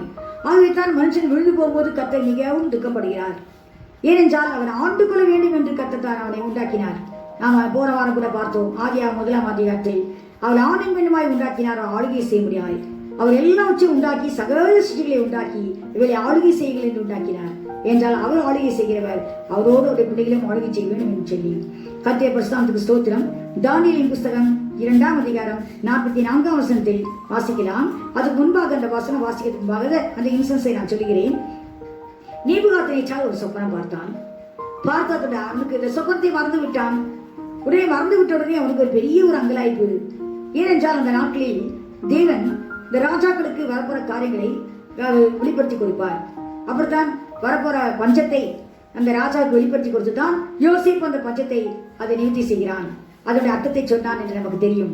ஆகவே அதுபோல் நேபுகாத்நேச்சார் சொப்பனம் பார்த்த உடனே பயந்து போகிறான். சொப்பனத்தை மறந்துட்டான். அது என்ன சொப்பனே அவனுக்கு தெரியல. அவன் மறந்து போன உடனே அவன் கேட்கிறான், யார் இந்த சொப்பனத்துக்கு அர்த்தத்தை சொல்ல முடியும் என்று சொல்லும்போது அந்த யாருமே சொல்றதுக்கு அங்க ரெடியா இல்லை. உடனே அவன் எல்லா ஞானிகளையும் கொலை செய்யும்படி சொல்லிவிட்டான். ஆனால் தானியேல் மாத்திரம் தன்னுடைய சிநேகிதரோடு கூட சேர்ந்து 4 பேரால் அவர்கள் போய் ஜெபிக்கிறாங்க. கர்த்தரிடத்தில் ஜெபிக்கும் போது ராத்தரிசனத்தில் கர்த்தர் அந்த காரியத்தை காட்டினார். அவன் கண்ட அந்த சொப்பனத்தை கர்த்தர் அவனுக்கு வெளிப்படுத்தி கொடுக்கிறார். உடனே தானியேல் அதை கொலை செய்ய அவன் ராஜா கிட்ட போய், என்னை ராஜாவுடன் கொண்டு போங்க, நான் அந்த அர்த்தத்தை சொல்கிறேன் என்று சொல்லி அதனுடைய அர்த்தத்தை சொல்கிறான். அந்த சொப்பனம், அந்த நேபுகாத்நேச்சார் ஒரு சிலையை பார்க்கிறார், ஒரு பொற்சிலை. அந்த தலை பொன்னாய் இருக்கிறது. அதன் கீழ் அந்த பொன் வந்து யார் என்றால் நேபுகாத்நேச்சார் தான். அப்படியானால் அந்த நேபுகாத்நேச்சார் தான் அந்த பொன் தலையாகி அவன். இரண்டாவது, அவனுடைய மார்பும் அவனுடைய பிரியமும் அடுத்த வெள்ளியாய் இருக்கிறது. அடுத்தது அவனுடைய வயிறும் அவனுடைய தொடையும் வெண்கலமா இருக்கிறது. அடுத்தது பார்த்தீங்கன்னா அவனுடைய கால்கள் இரும்பாய் இருக்கிறது. அவனுடைய பாதத்தில் பாதி இரும்பும் பாதி களிமண்ணுமாய் இருக்கிறது. இப்படி ஒரு சொப்பனத்தை பார்த்தது அர்த்தம் எனக்கு தெரியவில்லை. அப்போதுதான் தானியேல் அர்த்தத்தை சொல்றார், அந்த பொன் தலை நீர் தான், நீர் ஆட்சி செய்து கொண்டிருக்கிறீர், எல்லாவற்றையும் ஆளுகை செய்து கொண்டிருக்கிறீர் அதிகாரத்தோடு. உமக்கு பின்பு அடுத்த ஒரு ராஜ்யம் வரும் வெள்ளி, அடுத்த ஒரு ராஜ்யம் வரும் வெண்கலம், அடுத்த ஒரு ராஜ்யம் வரும் இரும்பு, கடைசியில் ஒரு ராஜ்யம் வரப்போகிறது. அதில் பாதி இரும்பு, அந்த கால்கள் விரல்கள் பாதி இரும்பும் பாதி களிமண்ணுமாய் இருக்கும். அது எப்படி களிமண் இரும்போடு சேராதோ அந்த மாதிரி அது ஒன்றோடு ஒன்று சேராது. அவர்கள் பிரிந்துதான் இருப்பார்கள். ஆனால் பாதி உறவும், இது இரும்பு உறவும் அந்த களிமண் நெரிசலுமாய் இருக்கும். அது நெரிசலை குறிக்கிறது. பாதி அதுல உரம் இருக்கும், பாதி நெரிசல் இருக்கும். ஆனால் தானியேலின் புஸ்தகம் 2 அதிகாரம் 44 வசனத்தில் அவன் சொல்லுகிறான், வாசிக்கிறான். அந்த ராஜாக்களின் நாட்களிலே பரலோகத்தின் தேவன் என்றென்றைக்கும் அழியாத ஒரு ராஜ்யத்தை எழும்ப பண்ணுவார். பாருங்க, அந்த நாட்களிலே நீர் இப்படி இத்தனை ராஜ்யங்கள் கடந்து போன பின்பு கர்த்தர் ஒரு ராஜ்யத்தை செய்ய போகிறார். தேவன் அது ஒரு ராஜ்யத்தை ஏற்படுத்துவாரா? வாசிங்க. அந்த ராஜ்யம் வேறு ஜனத்துக்கு விடப்படுவதில்லை, ஒரு கல் கையால் பெயர்க்கப்படாமல். பாருங்க, வேறு ஜனத்துக்கு விடப்படாது. கர்த்தரால் ரட்சிக்கப்பட்ட பிள்ளைகளுக்கு தான் அந்த ராஜ்யம். அவர்கள் தான் இந்த ராஜ்யத்தில் இருக்க முடியும். வாசிக்கலாம். மலையிலிருந்து பெயர்ந்து உருண்டு வந்து இரும்பையும் வெண்கலத்தையும் களிமண்ணையும் வெள்ளியையும் பொன்னையும் நொறுக்கினதை நீர் கண்டீரே, அப்படியே அது அந்த ராஜ்யங்கள் எல்லாம் நொறுக்கி நிர்மூலமாக்கி தானோ என்றென்றைக்கும் நிற்கும். பாத்தீங்களா, எல்லாவற்றையும் நொறுக்கி விடும். களிமண், இரும்பு, வெள்ளி, வெண்கலம், பொன் எல்லாவற்றையும் நொறுக்கி கடைசி அந்த ராஜ்யம் தன்னால் நின்று கொண்டிருக்கும். அப்ப அதுதான் இயேசு கிறிஸ்துவின் ராஜ்யம். அவர் தான் ஆளுகை செய்ய போகிறார். அது கர்த்தரை வைராக்கியம் அதை செய்யும். கர்த்தர் சொல்லிவிட்டால் நிச்சயமாய் அவர் செய்யாமல் இருக்க மாட்டார். அவருடைய வைராக்கியத்தின் மூலம் அதை செய்து விடுவார். ஆகவே கர்த்தருடைய ராஜ்யம். இதை குறித்து இயேசு கிறிஸ்து பிறக்கும் போதே தூதன் மரியாதையிடம் சொல்கிறான். லூக்கா எழுதின சுவிசேஷம் 1ஆம் அதிகாரம் 32-33 வசனம் வாசிக்கலாம். அவர் பெரியவராய் இருப்பார், உன்னதமானவருடைய குமாரன் எனப்படுவார். கர்த்தராகிய தேவன் அவருடைய பிதாவாகிய தாவீதின் சிங்காசனத்தை அவருக்கு கொடுப்பார். பாருங்க, யார் கொடுப்பா? கர்த்தராகிய தேவன் அவருடைய பிதாவாகிய தாவீதின் சிங்காசனத்தை அவருக்கு கொடுப்பார். அவர் யாக்கோபின் குடும்பத்தாரை என்றென்றைக்கும் அரசாளுவார், அவருடைய ராஜ்யத்திற்கு முடிவிராது என்றார். அப்படியானால் யாக்கோபின் பிள்ளைகள், யாக்கோபின் சந்ததி இஸ்ரவேல் குடும்பத்தார். இன்று நாம் ஆவிக்குரிய இஸ்ரவேலர்கள். கர்த்தர் அவள் ஆளுகை செய்வார், இஸ்ரவேலின் குடும்பத்தாரை ஆளுகை செய்வார் என்று சொல்லி எழுதப்பட்டிருக்கிறது. அவர்தான் இயேசு கிறிஸ்துவின் ராஜ்யத்தை குறித்து சொல்கிறார் புதிய ஏற்பாட்டுல. அப்படியானால் கர்த்தர் உடைய வைராக்கியத்தை செய்கிறது. கர்த்தர் கடைசியா ராஜ்யத்தில் ஆளுகை செய்ய போகிறார் என்று சொல்லி தேவனுடைய வைராக்கியம் உண்டு. அவர் ஆயுள் வைராக்கியம் கொண்டு வந்து காத்து செய்ய போகிறார். அந்த நாட்கள்ல எப்போதோ சொல்லிவிட்டார். நடக்கிறதுக்கு முன்பாகவே, ஆரம்பிக்கிறதுக்கு முன்பாக, இயேசு கிறிஸ்து பிறக்கும் போதே, பெறுவதற்கு முன்பாகவே, 2000 வருஷத்துக்கு முன்பாகவே ஏசாயா தீர்க்கதரிசி மூலமாய் இந்த தரிசன வசனத்தை சொல்லி வைத்திருக்கிறார். ஆனால் இனி வரப்போகிற காரியத்தை குறித்து எவ்வளவு உண்மையான ஒரு வார்த்தை. அடுத்தது கர்த்தருடைய வைராக்கியம் செய்யக்கூடிய காரியம் பார்க்கிறோம். எசேக்கியா ஒரு நல்ல ராஜா, அவர் யூத ராஜா, கர்த்தருக்கு பயந்த ராஜா. அவனை குறித்து எழுதப்பட்ட ஒரு நல்ல வார்த்தை என்னவென்றால் 2 ராஜாக்கள் 18ஆம் அதிகாரத்தில் 5-7 வசனத்தில் எழுதப்பட்டிருக்கிறது. அவன் கர்த்தரை மிகவும் நம்பி இருந்தானாம். அவன் கர்த்தரை நம்பினது போல அவனுக்கு முன்னும் அவனுக்கு பின்னும் ஒருவருமே இல்லை. அவ்வளவு கர்த்தர் அவன் நம்பி இருக்கிறான். இந்த நிலைமையில கர்த்தர் நம்பி இருந்தபடினால் அவன் செல்லிடமெல்லாம் அவன் கர்த்தர் வாய்க்கை செய்தாராம். காரிய சித்தி உள்ளவனாய் காணப்பட்டான். அவன் போகிற காரியமெல்லாம் அவனுக்கு வாய்த்தது என்று எழுதப்பட்டிருக்கிறது. ஏனென்றால் முழு நம்பிக்கை கர்த்தர் மேல் வைத்தபடினால். இப்படிப்பட்ட ஒரு ராஜாவுடைய நாட்கள்ல ஒரு அசீரியா ராஜா தன்னுடைய அதிகாரியை அனுப்பி அந்த அசீரியா ராஜா வந்து அந்த எருசலேமை பிடித்துக்கொள்ள ஒரு திட்டம் போட்டான். திட்டம் போட்டு தன்னுடைய மேலதிகாரியை வைத்து நிந்தையான வார்த்தைகளை சொல்லி அந்த எசேக்கியேல் ஒரு பயத்தை உண்டாக்குகிறான். நீ யாரை நம்பி இருக்கிறாய்? உன் நம்பிக்கை என்ன? அசீரியா ராஜா கையில் இருந்து நீ தப்ப முடியும் என்று நினைக்கிறாயா? தப்ப முடியாது. ஏன்னா எத்தனையோ ராஜ்யங்களை அவன் நிர்மூலமாக்கி விட்டான். அதனால உன்னை நீயும் அவனுடைய கையிலும் தப்ப முடியாது. நீ வைத்திருக்க நம்பிக்கை என்ன என்று சொல்லி அதிகமாய் நிந்தித்து கர்த்தரையும் தூஷித்து அவன் சொல்லி ஒரு நிருபத்தை அவன் வாசிக்கிறான், கொடுத்து விட்டான். அந்த நிருபத்தை வாங்கி கொண்டு வந்து அவர் 2 ராஜாக்கள் 18ஆம் அதிகாரத்தில் எழுதப்பட்டிருக்கிறது. அதை கொண்டு அவன் அந்த தேவாலயத்தில் வைத்து அவன் கர்த்தரை பார்த்து ஜெபிக்கிறான். ஆண்டவரே, நீர் எல்லாவற்றுக்கும் மேலான ஜீவிக்கிற தேவன் அல்லவா? ஒருவேளை அசீரியா ராஜா மற்ற ராஜ்யங்களை ஜெயித்திருக்கலாம். ஏனென்றால் அவர்கள் ஆராதிக்கிற தேவன் அல்லவே, அது மனுஷனால் செய்த கையால் செய்தவைகள் தானே. அதனால் அதை அவர்கள் மேற்கொண்டிருக்கலாம். ஆனால் நீர் ஜீவன தேவனாச்சே, நீ வானத்துக்கும் பூமிக்கும் ஆண்டவராக இருக்கிறீர். ஆகவே நான் நம்பி இருக்கிறேன், இந்த இடத்துக்கு வர முடியாது என்று சொல்லி அப்பொழுது அவன் ஒரு வார்த்தை சொல்கிறான்.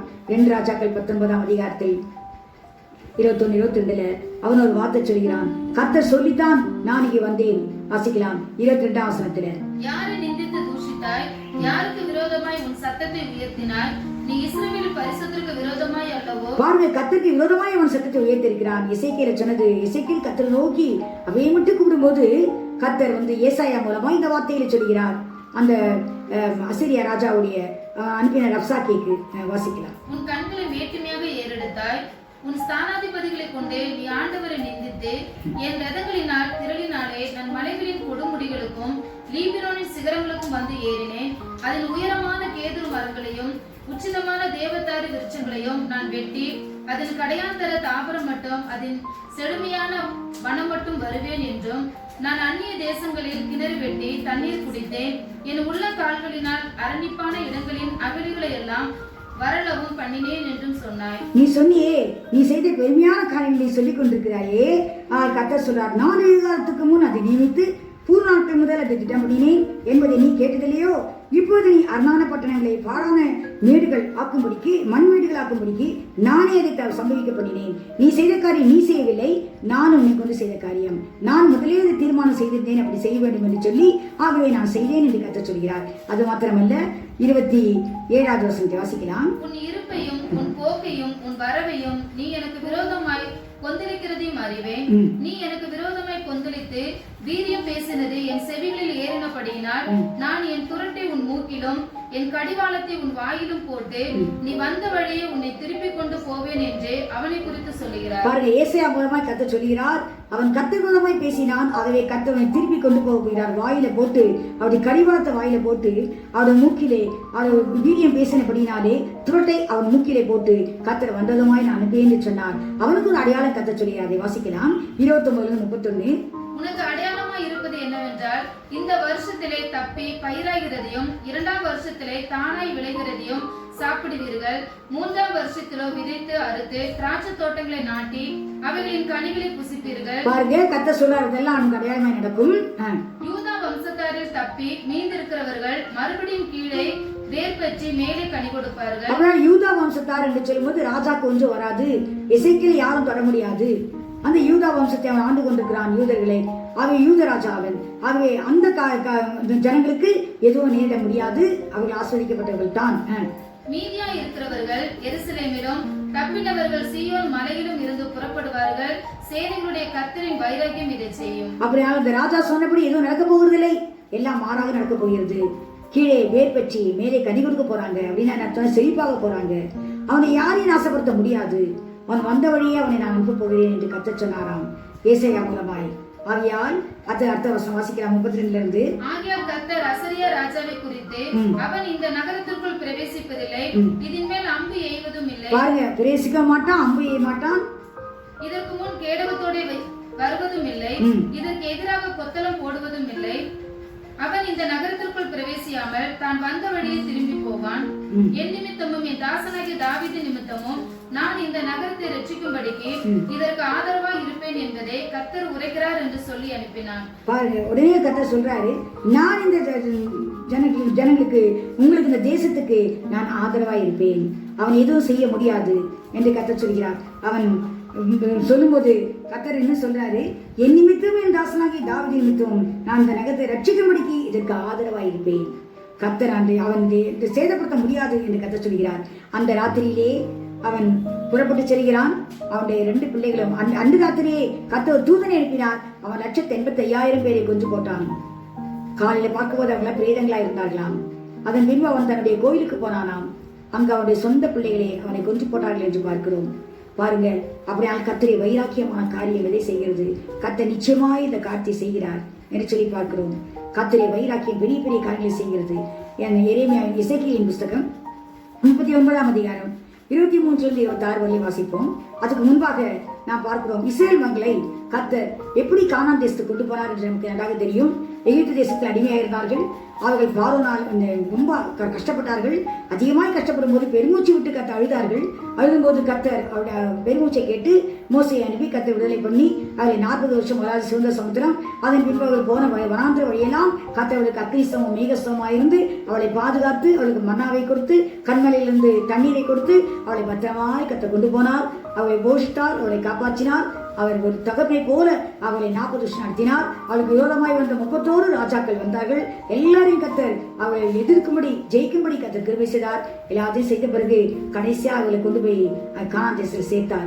கானான் தேசத்தில் சேர்த்த பிறகு என்ன தெரியுமா செய்தார்கள்? வாசிக்கலாம். முதலாவது 106ஆம் சங்கீதம் அதில் எழுதப்பட்டிருக்கிறது. சங்கீதம் 106 35-43 வேகமா வாசிப்போம். 106ஆம் சங்கீதம். ஜாதிகளுடனே கலந்து அவர்கள் கிரியைகளை கற்று, கர்த்தர் சொன்னாரு, அந்த ஜாதிகளுடன் கலக்கக்கூடாது, அவர்கள் மறுஜாதியார் என்று அவளோடு கலந்தாங்க. அவருடைய விக்கிரகங்களை சேவித்தார்கள், அவைகள் அவர்களுக்கு கண்ணியாயிற்று. அவர்கள் தங்கள் குமாரரையும் தங்கள் குமாரத்தைகளையும் பிசாசுகளுக்கு பலியிட்டார்கள். அவர்கள் கானான் தேசத்தை விக்கிரகங்களுக்கு பலியிட்டு தங்கள் குமாரர் குமாரத்தைகளுடைய குற்றமில்லாத இரத்தத்தை சிந்தினார்கள். தேசம் இரத்தத்தால் தீட்டுப்பட்டது. பாருங்க, எவ்வளவு 43ஆம் வசனம் வரலையும். அவர்கள் தங்கள் கிரியைகளினால் அசுத்தமாகி தங்கள் செய்கையினால் சோரம் போனார்கள். அதனால் கர்த்தருடைய கோபம் தமது ஜனத்தின் மேல் மூண்டது. அவர் தமது சுதந்திரத்தை அருவருத்தார். கர்த்தர் அவளை அருவருத்தார். அவர்களை ஜாதிகளுடைய கையில் ஒப்புக் கொடுத்தார். அவருடைய பகைஞர் அவர்களை ஆண்டார்கள். அவருடைய சத்துருக்கள் அவர்களை ஒடுக்கினார்கள். அவருடைய கையின் கீழ் தாழ்த்தப்பட்டார்கள். அநேக தரம் அவர்களை விடுவித்தார். அவர்களோ தங்கள் யோசனையினால் அவருக்கு விரோதமாய் கலகம் பண்ணி தங்கள் தங்களுடைய அக்கிரமத்தினால் சிறுமைப்படுத்தப்பட்டார்கள். பாருங்க, சிறுமைப்படுத்தப்பட்டார்கள். அப்ப அக்கிரமத்தினால் தான் சிறுமைப்படுத்தப்பட்டார்கள். கர்த்தர் அவருடைய கானான் தேசத்தில் அருமையாக வைத்திருந்தார். பாலும் தேனும் ஓடுகிற தேசம். அவருடைய கனியெல்லாம் புசித்து பார்த்தார்கள், கொண்டு பார்த்தாங்க. அதெல்லாம் பார்த்த பிறகுதான் கர்த்தர்களை கொண்டு போய் சேர்த்தார். ஆனாலும் கூட அவர் கர்த்தருக்கு பிரியமில்லாத காரியத்தை செய்தபடினால் அவளை கர்த்தருக்கு செய்து விட்டார். ஆனாலும் அவளை குறித்து ஒரு வைராக்கியமான வார்த்தையை கர்த்தர் சொல்கிறார். அதை வாசிக்கலாம். எசேக்கியேல் 39 அதிகாரம் 23 26 வாசிக்கலாம். எசேக்கியேல் 39 23 26 3 வசனம். இஸ்ரவேல் வம்சத்தார் தங்கள் அக்கிரமத்தின் நிமித்தமே சிறைப்பட்டு போனார்கள் என்று அப்பொழுது புறஜாதிகள் அறிந்து கொள்வார்கள். அவர்கள் எனக்கு விரோதமாய் துரோகம் பண்ணினபடியால் என் முகத்தை நான் அவர்களுக்கு மறைத்து. இப்பொழுது நாம் பார்த்தோம் 106 சங்கீதம் எல்லாம் துரோகம் பண்ணாங்க. பிசாசுக்கு தங்களுடைய பிள்ளைகளை பலி செய்தார்கள், அதை சேவித்தார்கள் என்றெல்லாம் பார்த்தோம். என் முகத்தை நான் அவர்களுக்கு மறைத்து அவர்கள் சத்துருக்களின் கையில் அவர்களை ஒப்புக் கொடுத்தேன். அவர்கள் அனைவரும் பட்டயத்தால் விழுந்தார்கள். அவருடைய அசுத்தத்துக்கு தக்கதாகவும் அவருடைய மீறுதல்களுக்கு தக்கதாகவும் நான் அவர்களுக்கு செய்து என் முகத்தை அவர்களுக்கு மறைத்தேன். ஆதலால் கர்த்தராகிய ஆண்டவர் சொல்லுகிறது என்னவென்றால், அவர்கள் தங்கள் அவமானத்தையும் பயப்படுத்துவார் இல்லாமல் தாங்கள் சுகமாய் தங்கள் தேசத்தில் குடியிருக்கும் போதே எனக்கு விரோதமாய் தாங்கள் செய்த எல்லா துரோகத்தையும் சுமந்து தீர்த்த பின்பு நான் யாக்கோபின் சிறையிருப்பை திருப்பி. பாருங்க, அப்பதான் அவர்கள் எல்லாத்தையும் அனுபவிக்க வேண்டும். அவர்கள் செய்த குற்றத்துக்கேற்ற தண்டனையை அவர்கள் அனுபவிக்க வேண்டும். சிறுமைப்படுத்தப்பட்டார்கள் என்று வாசித்தோம் சங்கீதத்தில். அவர்கள் எல்லாம் பட்ட பிறகு கர்த்தரை வைராக்கியம் ஒரு காட்சி செய்ய போகிறது. இஸ்ரவேல் வம்சம் அனைத்துக்கும் இறங்கி என் பரிசுத்த நாமத்துக்காக வைராக்கியமாய் இருப்பேன். கர்த்தர் சொல்றாரு, என் பரிசுத்த நாமத்துக்காக நான் வைராக்கியமாய் இருப்பேன். அதனால அவளுக்கு செய்ய வேண்டிய காத்து நான் செய்வேன். அவர் செய்த குற்றத்துக்கு ஏற்ற தண்டனையை அவள் அனுபவிக்க வேண்டும், அது உணர வேண்டும். அதன் பின்பு நான் செய்ய வேண்டியதை நான் செய்ய போகிறேன் என்று சொல்கிறார். என்ன செய்ய போகிறார் என்றால், ஏதான் பவுலப்போஸ்தலன் சொல்கிறாரு. என்ன செய்தார் இயேசு கிறிஸ்து? அவர் உயர்த்தப்பட்ட போது எல்லாரும் என்னிடத்தில் இழுத்துக்கொள்வேன் என்று சொன்னார். யோவான் சுவிசேஷம் 12 அதிகாரம் 32 33 சொல்றாரு, நான் உயர்த்தப்படும் போது எல்லாரும் என்னிடத்தில் இழுத்துக்கொள்வேன் என்று சொல்வது மாத்திரமல்ல, அர்த்தம் சொல்ல தன் மரணத்தை குறித்து அவர் சொன்னாராம். உயர்த்தப்படும் போது சிலுவையில் அவர் உயர்த்தப்பட்டார். மரணத்தை குறித்து மேல தொங்கிக் கொண்டிருக்கிறார் கொல்கொதா மலையில. அப்போது எல்லாரும் இடத்தில் இழுத்துக்கொள்வேன். என்னோட மகன் தான் இஸ்ரேல் மக்களையும் புரஜாதாகிய நம்மையும் அவருடைய பக்கமாய் மீண்டும் இழுத்துக் கொள்கிறது. அதுதான் எபேசியர் 2 அதிகாரத்தில் எழுதுகிறார். 26 ஒன்றாக்கி 16 வசனம் மாத்திரம் வாசிப்போம். எபேசியர் 2 16 16 மாத்திரம் வாசிக்கலாம். பாருங்க, பகையை சிலுவையினால் கொன்று அதனாலே இரு திறத்தாரையும் ஒரே சரீரமாக தேவனுக்கு ஒப்புரவாக்கினார். அப்படி அவருக்கு ஒப்புரவாக்கினார். ரெண்டு பேரையும் யாருன்னா புரஜாதியாகிய நம்மையும் இஸ்ரேல் மக்கள் 2 பேரையும் அவரோடு ஒப்புரவாக தேவனுக்கு பிள்ளைகளாய் ஒப்புரவாக்குறார். ஆனால் தேவனுக்கு பயங்கரா போயிட்டோம் பாவம் செய்து. ஆகவே அவர்கள் இஸ்ரேல் மக்களும் துரோகம் செய்தார்கள் தேவனுக்கு. ஆதாமும் தேவனுக்கு துரோகம் செய்தான். ஆகவே நாம் புரஜாதி மக்களும் துரோகம் செய்தோம். ஆகவே தான் கர்த்தர் 2 பேரையும் ஒப்புரவாக்குறாராம் அவருடைய மரணத்தின் மூலமாய் என்று சொல்கிறார். அவர் உயர்த்தப்படும் போது தேவனுக்கு மீண்டும் அந்த அவர் மரித்து நம்மை தேவனோடு ஒப்புரவாக்கி விட்டார். தேவனுக்கு பிள்ளைகளாக ஒப்பு கொடுத்து விட்டார். ஆகவே தான் அதை குறித்து பவுல் சொல்லும் போது ரோமருக்கு எழுதின நிருபம் 11 அதிகாரம் 11 அதிகாரத்தில் வாசிக்கலாம். 25 26. மேலும் சகோதரரே, நீங்கள் உங்களையே புத்திமான்கள் என்று எண்ணாதபடிக்கு ஒரு ரகசியத்தை நீங்கள் அறிய வேண்டும் என்று இருக்கிறேன். அது என்னவெனில், புறஜாதியாருடைய நிறைவு உண்டாகும் வரைக்கும் இஸ்ரவேலரில் ஒரு பங்கு கடினமான மனதுண்டாயிருக்கும். இந்த பிரகாரம் இஸ்ரவேல் எல்லாரும் ரட்சிக்கப்படுவார்கள். மீட்கிறவர் சீயோனில் இருந்து வந்து அவபக்தியை யாக்கோபை விட்டு விலக்குவார் என்றும். பாருங்க, அவபக்தியை யாக்கோபை விட்டு விலக்குவார். அப்படினால் யாக்கோபின் சந்ததி அந்த இஸ்ரேல் மக்கள் அவரை விட்டு அவபக்தியை நீக்க போகிறார். எப்போது தெரியுமா?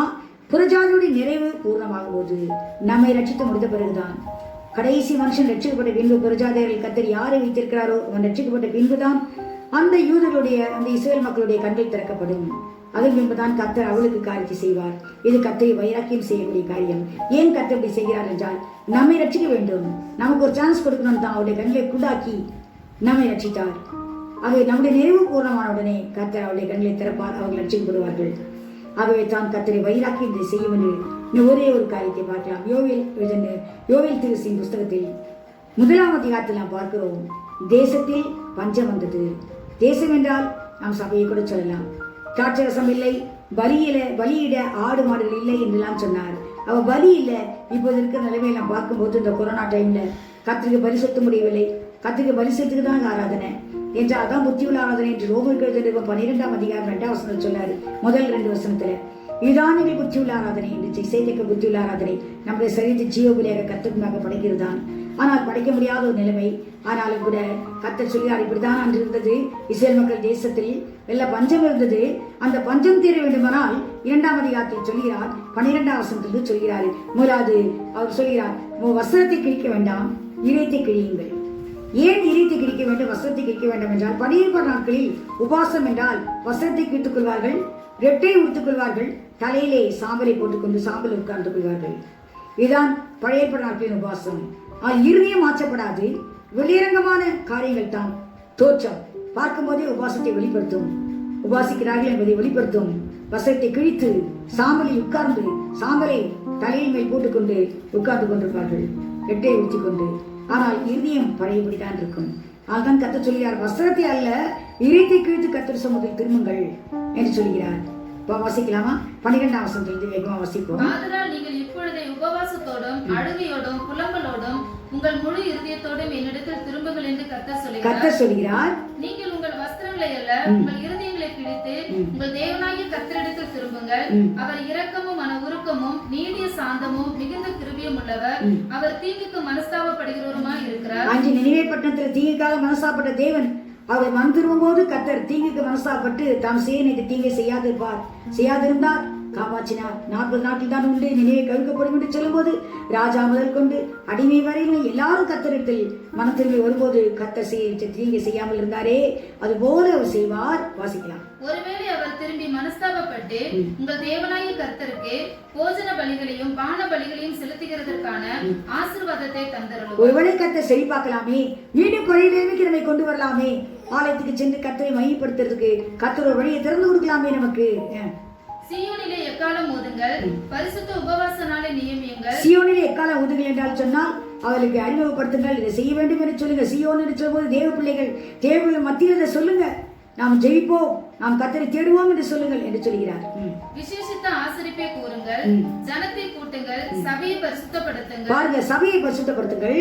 முதியோரை சேருங்கள். பாருங்க, முதியோர் பிள்ளைகள் பாலுங்கிற குழந்தைகள். பாருங்க, பாலுங்கிற குழந்தைகள் கூட வரணுமா?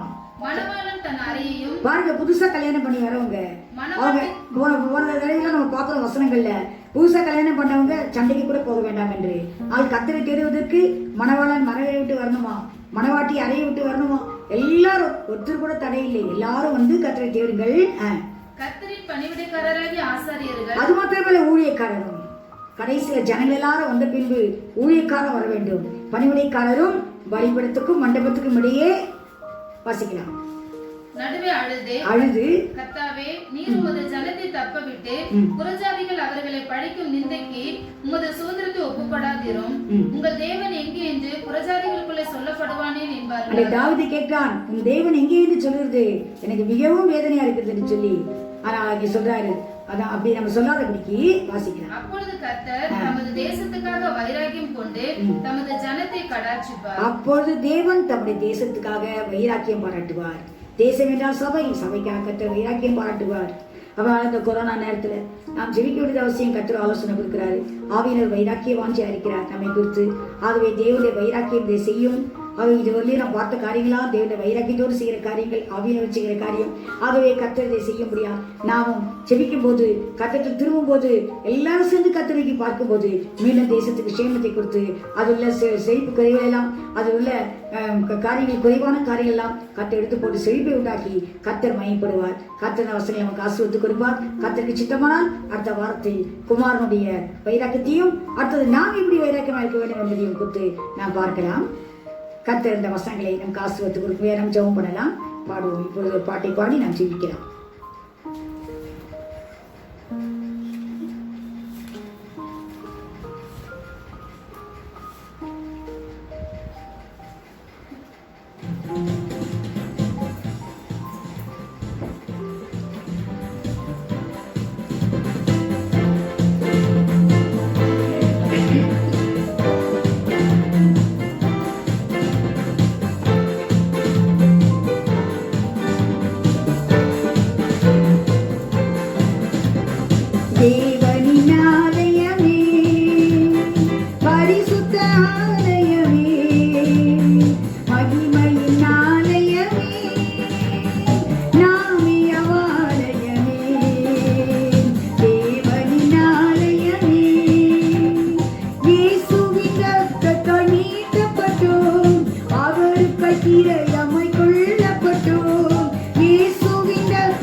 தேவனின் ஆலயமே, கர்த்தருக்குள் என்றும் இசைந்திருப்போம், அவருடன் ஒரே ஆவியாயிருப்போம்.